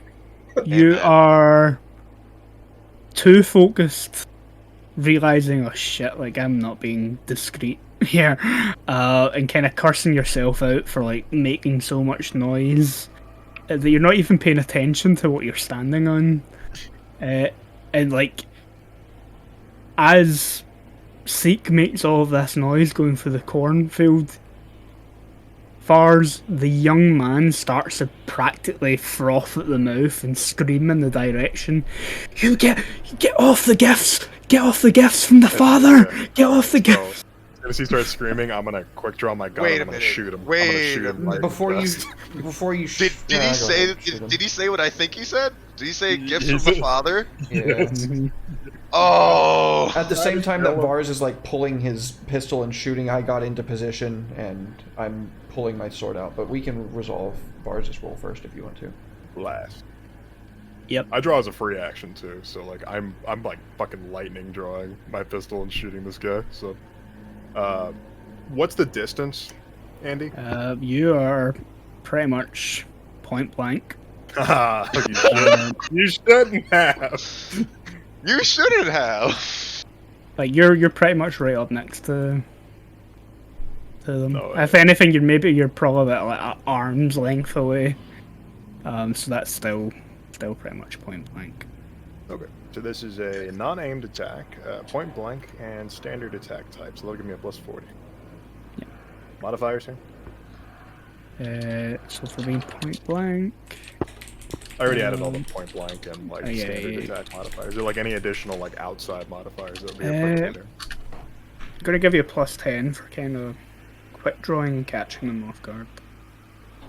Excellent. Well, at least with so that'll stats. be- now I should hit. If I don't, this would be bad. Oh no. Oh my god, how did I fail? Oh I need an 88. Okay, hold on. No, no. I You think needed an there's- 88 and you rolled a 92. I would be okay with spending a point to re-roll that because Yeah. this is not going to be good if I miss. No, Dude, it's not, dude. Oh man. Okay, do it. Okay, I'm gonna use one of my fate points. That's a re-roll, right, Andy? Yep, that's a reroll. Holy Oh fucking no. Oh shit, no. shit! Oh, daddy, No, don't kill me. please. Oh Lord, save us, have mercy, please. Come on, a 12% failure. Jesus, Mary, Joseph, have mercy. 8% actually. 8%. A little higher. No, it's 12%. 12%. It's 8% from where you are. Come on. Yeah. Come on, give me a really good success. I need it after this. Come on. Yes! Oh, there Yes! 3 degrees of success. Yeah, let me. It's been a while since I have. It's been a while. we go. Sorry. Since I've been gone. It's been a while. Sorry. Am I though? Yes. Nah.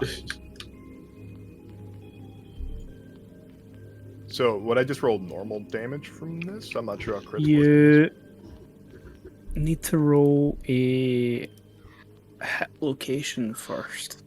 allocation. I think I should shoot him in the chest, center mass. That would be a called shot, wouldn't it? You have to Yeah. call shots, right? Yeah. So do I the roll easy- to see where I hit? Is that what you- Easiest way to do it is to actually just flip where you've flipped the number that you've rolled. In which case, you rolled 50, which would be a 5. Which is a headshot. I headshot him? You Um, just fucking shot right in the fucking face. Killing spree. God, I love the way that the numbers crunch in this game. It's so fucking awesome. Very It satisfying. is. I'm loving this. So let me figure out. Because you've got so many degrees of success, it can have an impact on your damage, I believe. I'd hope so, because 5 ain't much. Considering most of us have a wound count of under 10, that is a fair bit, though. We're not Kid from Farmville. Uh, I have 12. At the sound of that stubber shot, oh boy. I hope I'm 40 meters away from the old man. Or the boy. Well, one of them is dying for sure. I mean, unless it's a scary thing. unless the old man is what I think he is. I mean, I'm still taking a shot.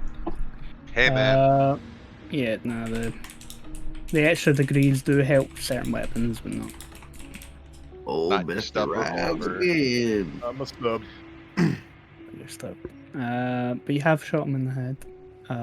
For 5 damage. 5 wounds. He is not wearing any armor on the head. How many wins has this guy got? 77. I hope he doesn't have 77 wounds. Jesus. Not 77. He'd be in a real shit way if that was the case. Dang, I did not even anything to this thing. So, application head, determine damage.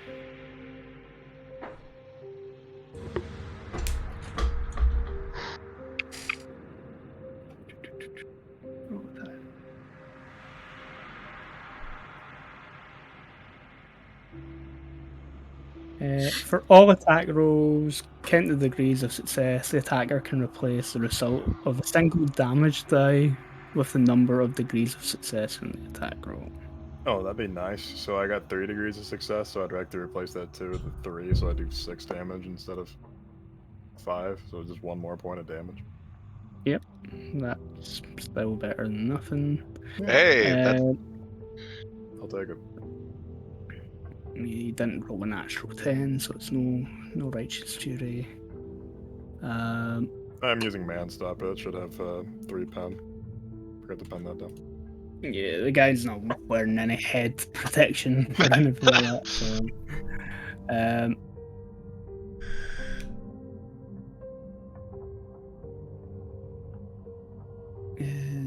pen value only really applies to armor. It does nothing for toughness, I believe.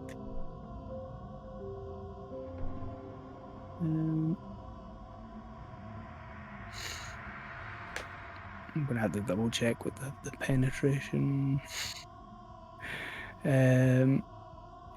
trait for weapons very quickly.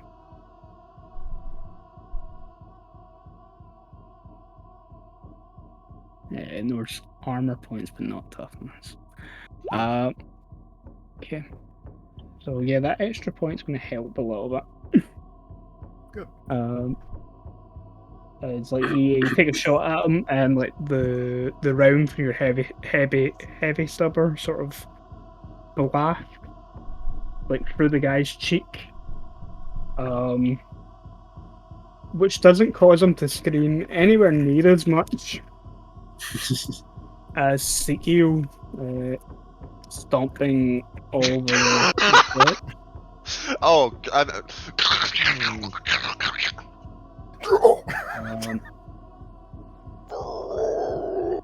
like the villagers in Resident Evil 4. Oh my god. Hey, a guy! It's a guy, kill him. I loved that so much. Two of you have not been seen, so you'll get to attack before we roll initiative. So both Judas and Corvin Yes. can both make attack before we roll initiative. Do you want to take a break before combat? We're actually almost at like a 4-hour mark. Oh yeah, like we'll probably... This fight shouldn't take long. And that's probably going to be us rounding off the session. So, yeah, up to you guys. But it shouldn't take long. You've already done like a huge chunk of damage. So. It's two relatively unarmed farmhands versus inquisitorial band, relatively armed to the teeth. Well, I'm just kidding. Yeah, if you want to go first, you can go first because you were closer and we're sneaking up on them. Yeah, I'm good with just going through without a break, if you guys are. Okay, so I do gotta get up and take care of something in that case, though. Okay. Yeah, no problem. You guys gotta make your shots anyway. Yeah. So I have taken this opportunity to come right up behind them, and as I said, I draw my sword. Seeing the shot go through this person's head, and them, as you said, not being as mad about it as they were about corn being stomped, I'm going to sending out a flame down my sword. There's like this channel of it. As I said, it's kind of like a cutlass. There's like a groove cut into it, and as I like just swing through it, I'm going to yeah. That's all thematic. It's really just a regular ass sword cut. I just think it sounds cool. Let's start. Alright, make a weapon skill roll. Yeah. Any bonus for surprise or anything? +10. Plus 10. Oh boy. Damn it. I won. No, by 11. Damn it. So, yeah, you lunge out of the cornfield with the sword towards the back. The old man notices just in time and shoves the boy out of the way while kind of pushing himself backwards. Yeah. Question, GM. Because I've been aiming, can I count as having fully aimed? Yeah. You've been aiming for a while. Okay, cool. So I'm going to take a shot at the kid that just got shot and is not really reacting to it that much. Then, yeah, I'm just going to take a shot with old Bessie. Just double checking you're within 60 meters. So I have plus 10 bonus to hit if used with aim. So full aim is plus 20, plus 10 is 30. Yep. Then I have a red dot laser sight, which gets me up to 40. Then I have a modified stock that puts me up to plus 44. Plus 10 from stealth, right? He doesn't really matter for him. He's aiming from quite a distance with long Well, range. I have 150 range. Yep. 150 range. That's what I'm double checking with. Andy remembers how overpowered his sniper was now. Yeah, man. Pretty overpowered. Yeah, is it? Would you say it's long or standard range? That's what I'm double checking. Short range. Targets that are at a distance of less than half range. So half the range for your rifle would be 75. You're 60 meters away. So yeah, you're at short range. Oh wow. Okay, so. It's 110. You get extra plus 10 from short range. Hey Andy, what does hate do again? If you go hate. Oh, also double team. So I have plus 10 for double team, which I forgot about. And then if these things are demons, I also get a plus 10 from that. Yeah, they're not demons. Dang it, I'm still one off. Sucks. Double team. Oh no, it's double tap.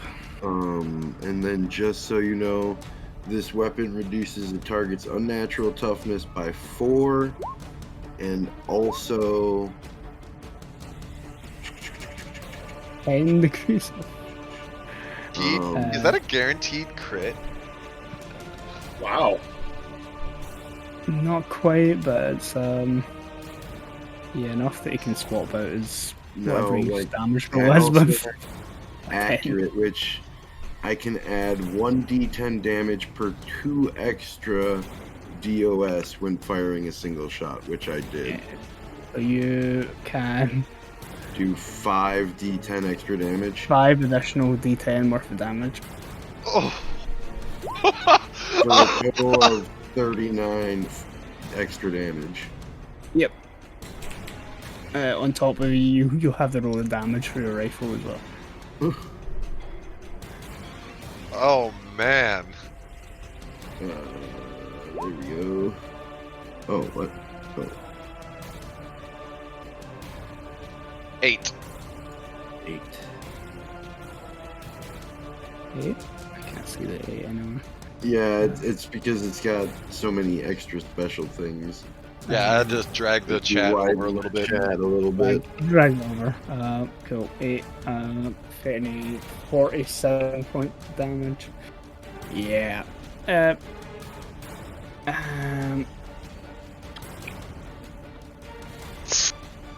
you're pretty much blowing. You describe how you kill this kid. Alright, yeah, so I've been, basically Corvin's been watching down scope. He is very paranoid about anybody really. He seems very open, but the minute something seems off, he had the gun up ready and watched one of his own allies walk up, like seemingly out of nowhere. So he's been prepared this entire time. He watched a gun get shot into this kid's face and nothing really happened. And as he gets pushed out of the way, he's been tracking him this entire time. And I like to picture as he like stumbles is when Corvin takes the shot, and it just poof, straight through the side of his head and drops him instantly. Nice. Okay, now can everyone roll their initiative for me? Yes. Heck yeah. How do we do that? It's agility roll. It's like a D10 plus your agility bonus, but there is a section on the character sheet for it. You can just go right below characteristics. It's right next to fate. Yeah, initiative. There's agility, there's custom, and then there's like the 1d10. Yeah, it's the agility one under initiative you're rolling. Yeah. Oh, we just need our tokens. No tokens are selected. Pain and. You want us to just roll it, and then you can take care of that later. Yeah. Alright. 310? Do you want to go low or high? You want to go high for this? Damn it. Yeah, I know. Son of a bitch. Zeke is ready. from the boonies. I can blow up his brain!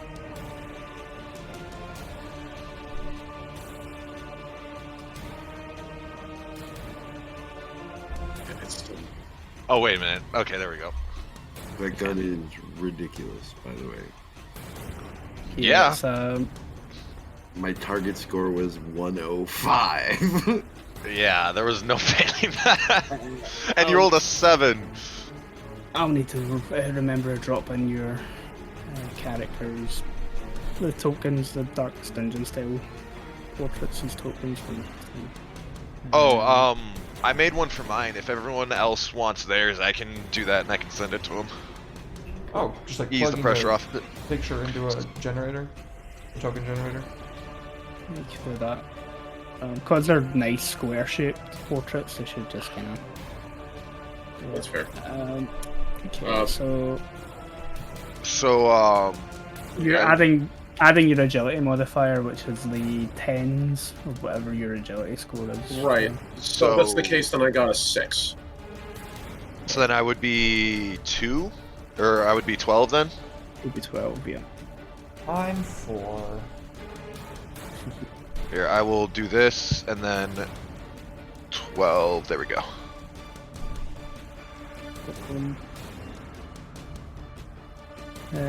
What's your initiative again, Armor? The total roll would be 6. Because it's 3 plus 3, so 6. Okay, do this. I got a 4 total. My agility is 3. I rolled a 1. And bars. Excuse me. Nice.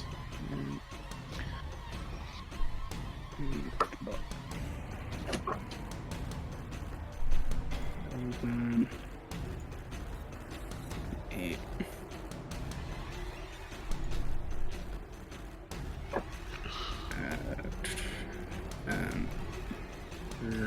Red isn't back yet.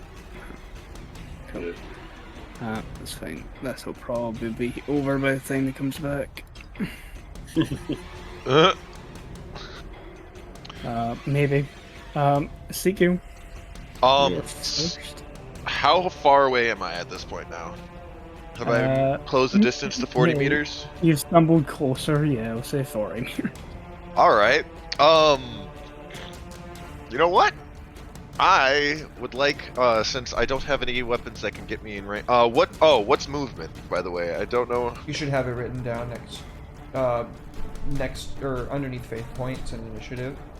Yeah, I feel like I might have accidentally missed that one because I got 0, 0, 0. Oh no. It's based off your agility. Oh wait, here we go. 2, 4, 6, 12. Okay. 2, 4, You're a 6, slow 12. boy. You're Yes. slow as hell. I have very bad agility. Yes. You know what? Let's go big or go home. Let's do some content-based stuff. I would like to cast Smite. Oh jeez. Let's not. Stop. Ezekiel will grab hold of the skull, his psi focus, and hold it up, aiming the empty eye sockets in the direction of the old man. The sound of the long last marking that it's time to go. Say what you want about Fallout, but I love the way that the laser sounds in Fallout 4. Mm-hmm. I'll do it simple and just do psi Long 1. lasers have like inherent suppressors on the end of their barrel. Thanks to the psi focus, I got plus 10 modifier. Willpower check. 51 when my target was 60. Okay, yep, that is a hit. Damage is 1d10 plus your psi rating. The psi rating I used, or the psi rating that Psi rating that you used. Gotcha. So plus 1. 4 11. penetration. Obliterate his ass. Yeah. Or energy damage. For base damage, energy. Damn, you rolled a 1 on that damage roll, dude. I rolled a 1 on the damage roll, yes.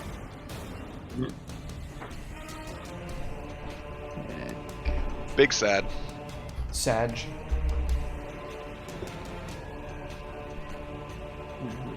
Ultimately, with his toughness, that is not much damage. Nope. As this all goes, hearing the father, all the things going wrong, Zeke grabs hold of the bioelectricity within his body, and through the eye sockets, they grow before the jaw of the skull opens and hurls this bolt of lightning at it. It's pretty light though. Yeah. The old man is going to pull one of the tools from his tool belt and take a swing at Mr. Bars? Should be Fars, but Red's not here to defend him, so he's going to turn around and try and smack Judas in the face. Break yourselves upon my body. And misses. Nice. I bat him aside with my flamey sword. Oakham. Alright, Oakham, who's been crossing the distance steadily, and once the gun goes off, probably a lot more judiciously, is going to, if he can cross the distance to get into melee, so he's going to go in, and as he does, he's going to take the big, heavy two-handed staff he's got, and sort of like extend his reach on it and bring it around, and he's going to... He's not trying to kill him. He's trying to batter him into unconsciousness. So, considering it's a shock maul, I'm hoping that's a thing that I can do more readily. Let's see. I need to see what the exact rules for shock are. Shocking. I have the quick ref up. I can Google it for you. Yeah, I just got there. Okay, cool. Target takes at least 1 point of damage from a shocking weapon, and must take a challenging toughness test. If he fails, he suffers a level of fatigue and is stunned. Perfect. So, without saying a word, Oakham's stride increases, and he literally just it goes from a relative jog to something's weird and not normal about this leg structure. As he crosses the distance with a surprising economy of motion, grabs the axe and swings. As he hopes to apply, what is it? It's the triumph of applied reason. Welcome back, Brad. Welcome back, Chief. Can you roll your initiative, a D10 for me, and add your agility modifier now that you're back? Yes, sir. This is I imagine this is a standard attack. Yeah. Swat. No modifiers. I believe, no right? Modifiers. Nope. You have double team. Oh. He doesn't have double team. Welcome in, lords and ladies of fate. Thank you for the raid. Oh my god, thank you. That's so awesome. Oh, so confirming it with that one, I technically the bolt of electricity went into his head, I'm guessing, because I rolled a 51 and that goes to 15, correct? Yeah. Okay, cool. I'm getting the system now. I'm gonna initiative, by the way. Nice. I'm gonna try to use a fate point to re-roll that, because I really don't want... As much as I love everybody in the party getting their awesome badass moment, I want this guy to go down unconscious so we can interrogate him, maybe. I had the same mind. I wasn't going to kill him for the record. Yeah, I figured. Yeah. So, no aim. I was going to cut his leg off, though. Okay, that's fine. Standard. Go for the bonk! No benefit. There you go! Bonk. Go. The triumph of applied reason! So he swings this guy with 2 degrees of success, so that means that damage is 1d10 plus 3, no pen, but it has shocking. Damn! Oakham's a hefty boy. As he swings, his mechadendrites reach in to grab the axe and add their weight to it. So 16 damage. He's gonna have to take a test thanks to shocking, or else take degrees of fatigue. One level of fatigue at least. Wants to That's take him alive, probably just gibbed him. That 16 is gonna brain him. Nice. Again, he's not going for the instant kill. He is going to knock this guy out. So he was pulling his punch. I don't know if Dark Heresy has rules for that. Oh, that's true. Is there a way to, like, not intentionally not kill someone? You would have had to have taken minuses to the attack roll. Oh, dang it. Alright, I didn't know. Sorry. So you killed.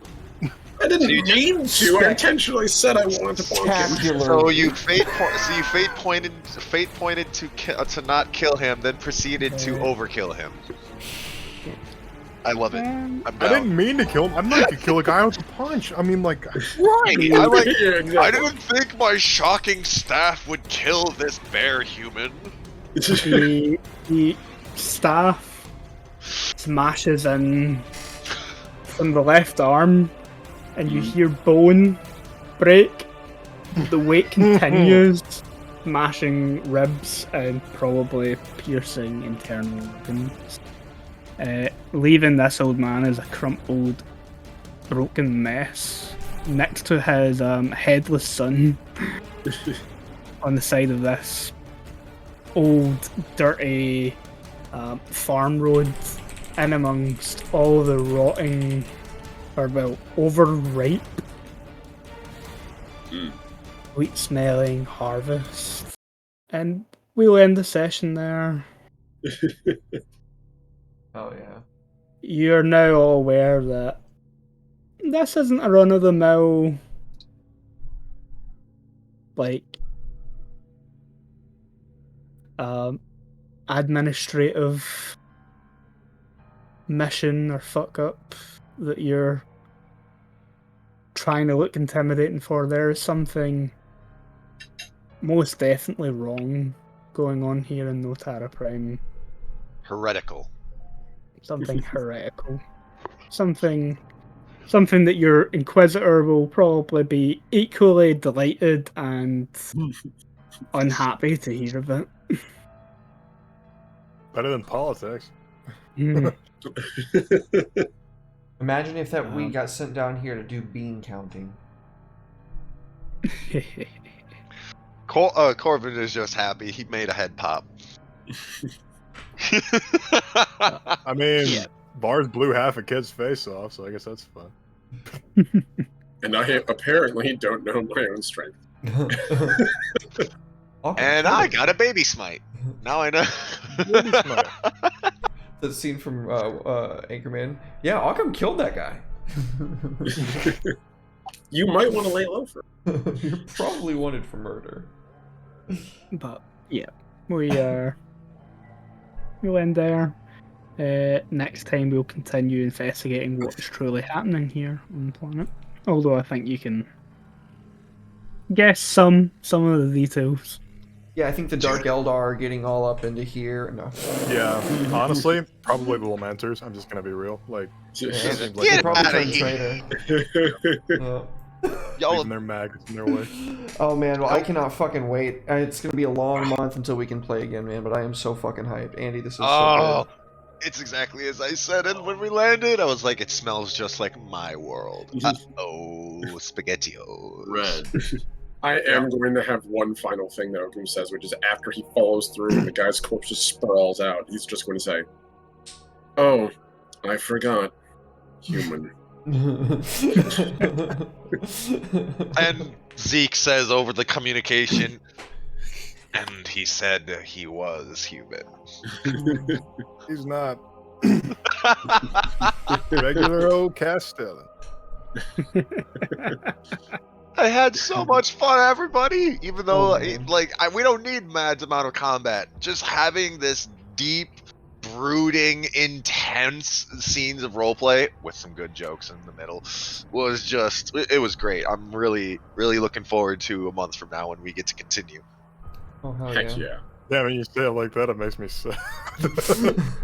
We continue, a month from now.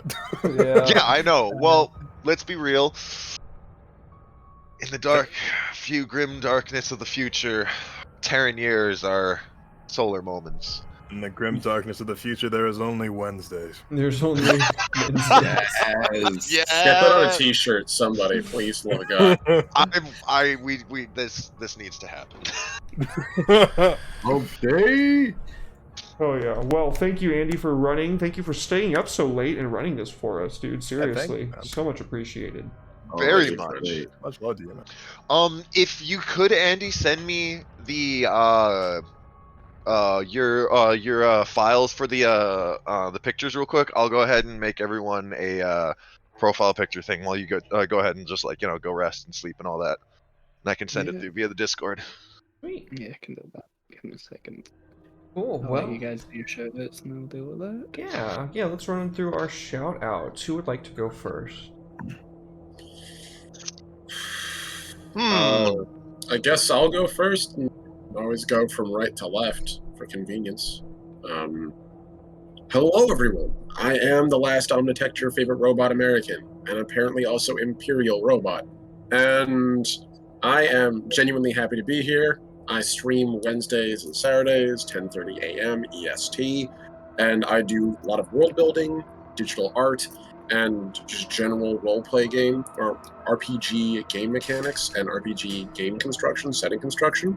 Currently running my first Caltrop core and first stream game of Aeus, Wilds of Glaswell, a setting me and Red made on Writer's Block. And I also play on DMDM's channel on Saturdays Oh, yeah. on a lot of awesome games. So that's me. Hey everybody, I'm Ezekiel the Nameless. I'm your psychic battleground for all for the Plague Bearer and the Great Changer. Looking forward to seeing how these things go. Over there, I'm over there right under my name. You can find me on Twitter at TierBloodZZZ. I am generally never on it, but I always get notifications. You say you start a conversation, I'll continue it, and by the week after, we'll finally be done. There isn't too much that you can actually catch me on, but keep a close eye, as sometime soon, once things are actually real figured out, I will actually be adding a little bit more into the NPC Studios additional content that may be, but more definitely than not, well, let me just pass it on to one of the DMs at the NPC Studios. Hey everybody, I'm Kyle. Or the Banana Kyle on Twitter. I believe it's at the_banana_Kyle. I also am the DM for New Platinum content. We actually are playing this week Sunday at noon Central Time. A D&D 5e. We are continuing my version of Dungeon of the Mad Mage, which is a module that I have highly twisted and changed to my various needs and devilish delights. Nice. It's a great time. My adventurers are dumb and just have fun with it. It's pretty great. They made their leader a bard with 6 intelligence. Awesome times ensue. So join us over at New Platinum Content, and we'd love to see you there. Sweet. Yeah, go ahead, Rick. Oh, okay. Hello, I'm Red. I am one of the 3 primary colors, and I am a streamer here on Twitch, as I'm on Derek's channel quite a bit. If you watch Derek at all, you probably watch me a lot. I'm sorry. I am on Twitter at VA Redemption. You can find me there posting random shit. I just put out pre-orders for a book. So yeah, I'm very excited to have my first book published. Cover art will be up soon. I will not blame you for not pre-ordering until there's cover art. I know that's kind of lame to. This is like, here's this book I wrote, no art. It's like, okay, great, very professional, right? Good job. But yeah, there will be art for it very soon. And yeah, right after this stream, I'm gonna be playing Walking Dead. So stick around, maybe. Yeah, sweet. Heck yeah. Definitely raid in if you're gonna be like getting that set up right now, or are you? Oh yeah, no, I am ready to go, fella. Oh, well, we will be definitely raiding in. Appreciate you. Sure. Andy, what's up, buddy? Yeah, I realize you can't actually see me. You've been really dark this whole time. So Yeah. dark, so dark. Darkest dungeon. I did have the light on in case it stopped Korg from sleeping. Org. Yeah, I am I don't even know what I'm doing anymore with life. I'm so tired. I feel that. I have reopened my commissions today. Posted some commission sheet stuff on Twitter. Over at Lost Haven Art on Twitter and Instagram and some other places. We, prior to jumping on for this, we had a new episode of Trial by Fire on my Twitch page, Haven RPG. Trial by Fire is the one-shot and review show that I do on Twitch. Alternative Wednesdays with my long-running campaign, which is currently Fractured Crystals, a Final Fantasy-inspired game. We'll be changing that out to the One Ring at some point in the next few months. And yeah, you can catch me normally on a Sunday here on DMDM Studios, where I normally GM Legends of the Five Rings. At the moment, we are running through my Caltrop core game, Heresy, which is a Yakuza crime drama role-playing game using the Caltrop core system, where we'll be moving into session 2 of it on Sunday, where there's a gang war about to break out in Tokyo. Woo! It looks so awesome. It's so much fun. Just real quick confirming, Andy, did you want everyone's token to be straight boxes or? Yeah, boxes is fine with me. All right, because otherwise I can do circulars. I can do a few of the other ones. I got something that I use for that. Oh yeah, if whatever. Pick something that looks nice. Go for it. All right. Go for it. Because we're doing this monthly, I might actually every now and again drop in a battle map type. Ooh. Combat, if I find time to do maps. But yeah, it'll just give me an excuse to do more Darkest Dungeon style tokens for bad guys and stuff. Hell yeah. True. And I'll scavenge maps up from the internet. Sick, dude. Oh, man. Well, thank you guys again for being here, man. Andy, thank you for running it. Fantastic. Love it. Cannot wait to get more of it. All my fellow players, thank you guys for being here, taking time out of your weeks to play this game. I think that we're all equally as excited, just ripping and ready to go and live in the grim darkness of the far future every month. So I hope that excitement translates well over to the show, because I know that we're all having a lot of fun with it. I can see us all just like buzzing like constantly. Oh man, it's so good. But yeah, you can find me pretty much every day for the most part. I am going to be taking the next 2 days off because I just realized that I've worked every day, like my day job, for the past few weeks, and also I have only not streamed like 2 days in the past week, or 2 weeks. Maybe only 1 day in the past 2 weeks. I'm not really sure how that maths out, but yeah. So I'm gonna take tomorrow off. No Elden Ring stream tomorrow. I'm a Medic Mori is over. So no stream on Friday, but you can catch Red doing Friday Night Magic, I believe. I'm gonna be lurking in that chat, but I will be spending that time with Natalie. We're gonna go get dinner and just hang out, have a date night. That's gonna be nice.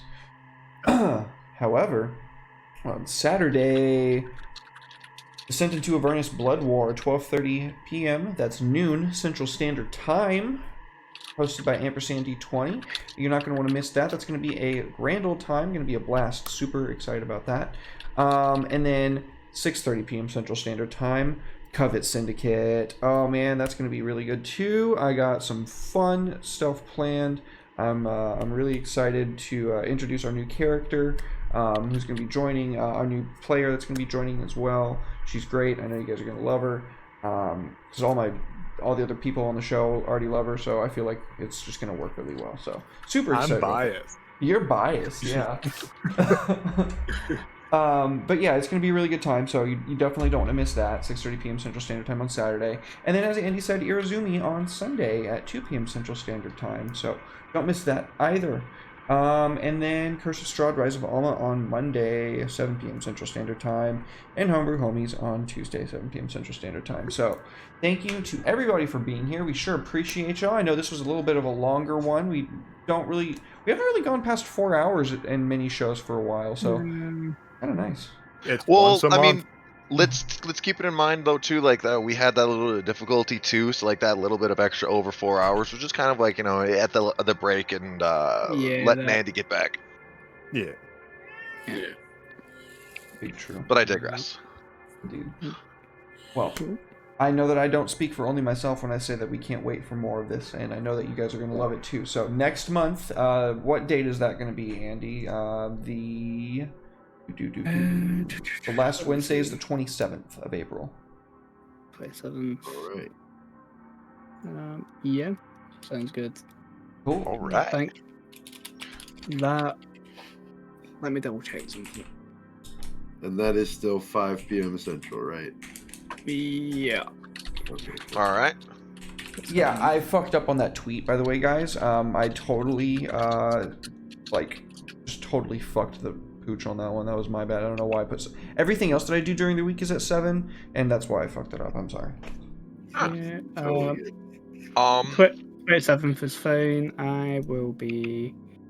I don't actually have anything scheduled to stream on my own channel that day, but I am test playing a game system that I'm designing for that. Ooh. But I'll probably have more to say about that at the end of next Dark Heresy session. Sweet. Excellent. Very cool. Right. Well, I have a semi-announcement. I'm going to be hosting a limited series on the channel. We're going to do session 0 of it next Friday. That is not going to be streamed. We're going to do that off stream so that we can all kind of get to know each other, because it is going to be a bunch of new people. We want to, kind of break the ice, get to know each other. GM is already picked out. I believe that the GM is picking the players. So, yeah, look forward to that. That's going to be fun. All I'm really going to say is that if you like, what's it called, classic fantasy literature, you will probably be a fan. So, stick around for more of that. If you want to reap some souls and share the love, stick around as we raid into Red. Drabs, I see you. I love you, bro. Thank you so much for being here. I hope the shirt made it to you okay, by the way. I guess I kind of forgot to check in with you to make sure that it got there all right, but it should have gotten there by now, so I hope that it did. I hope that it fits well, and I hope that you look fabulous in it. I'm sure you look fabulous in it. Stick around, folks. We're going to raid into Red. Love y'all. Good night, and see y'all on Saturday. All right. Peace.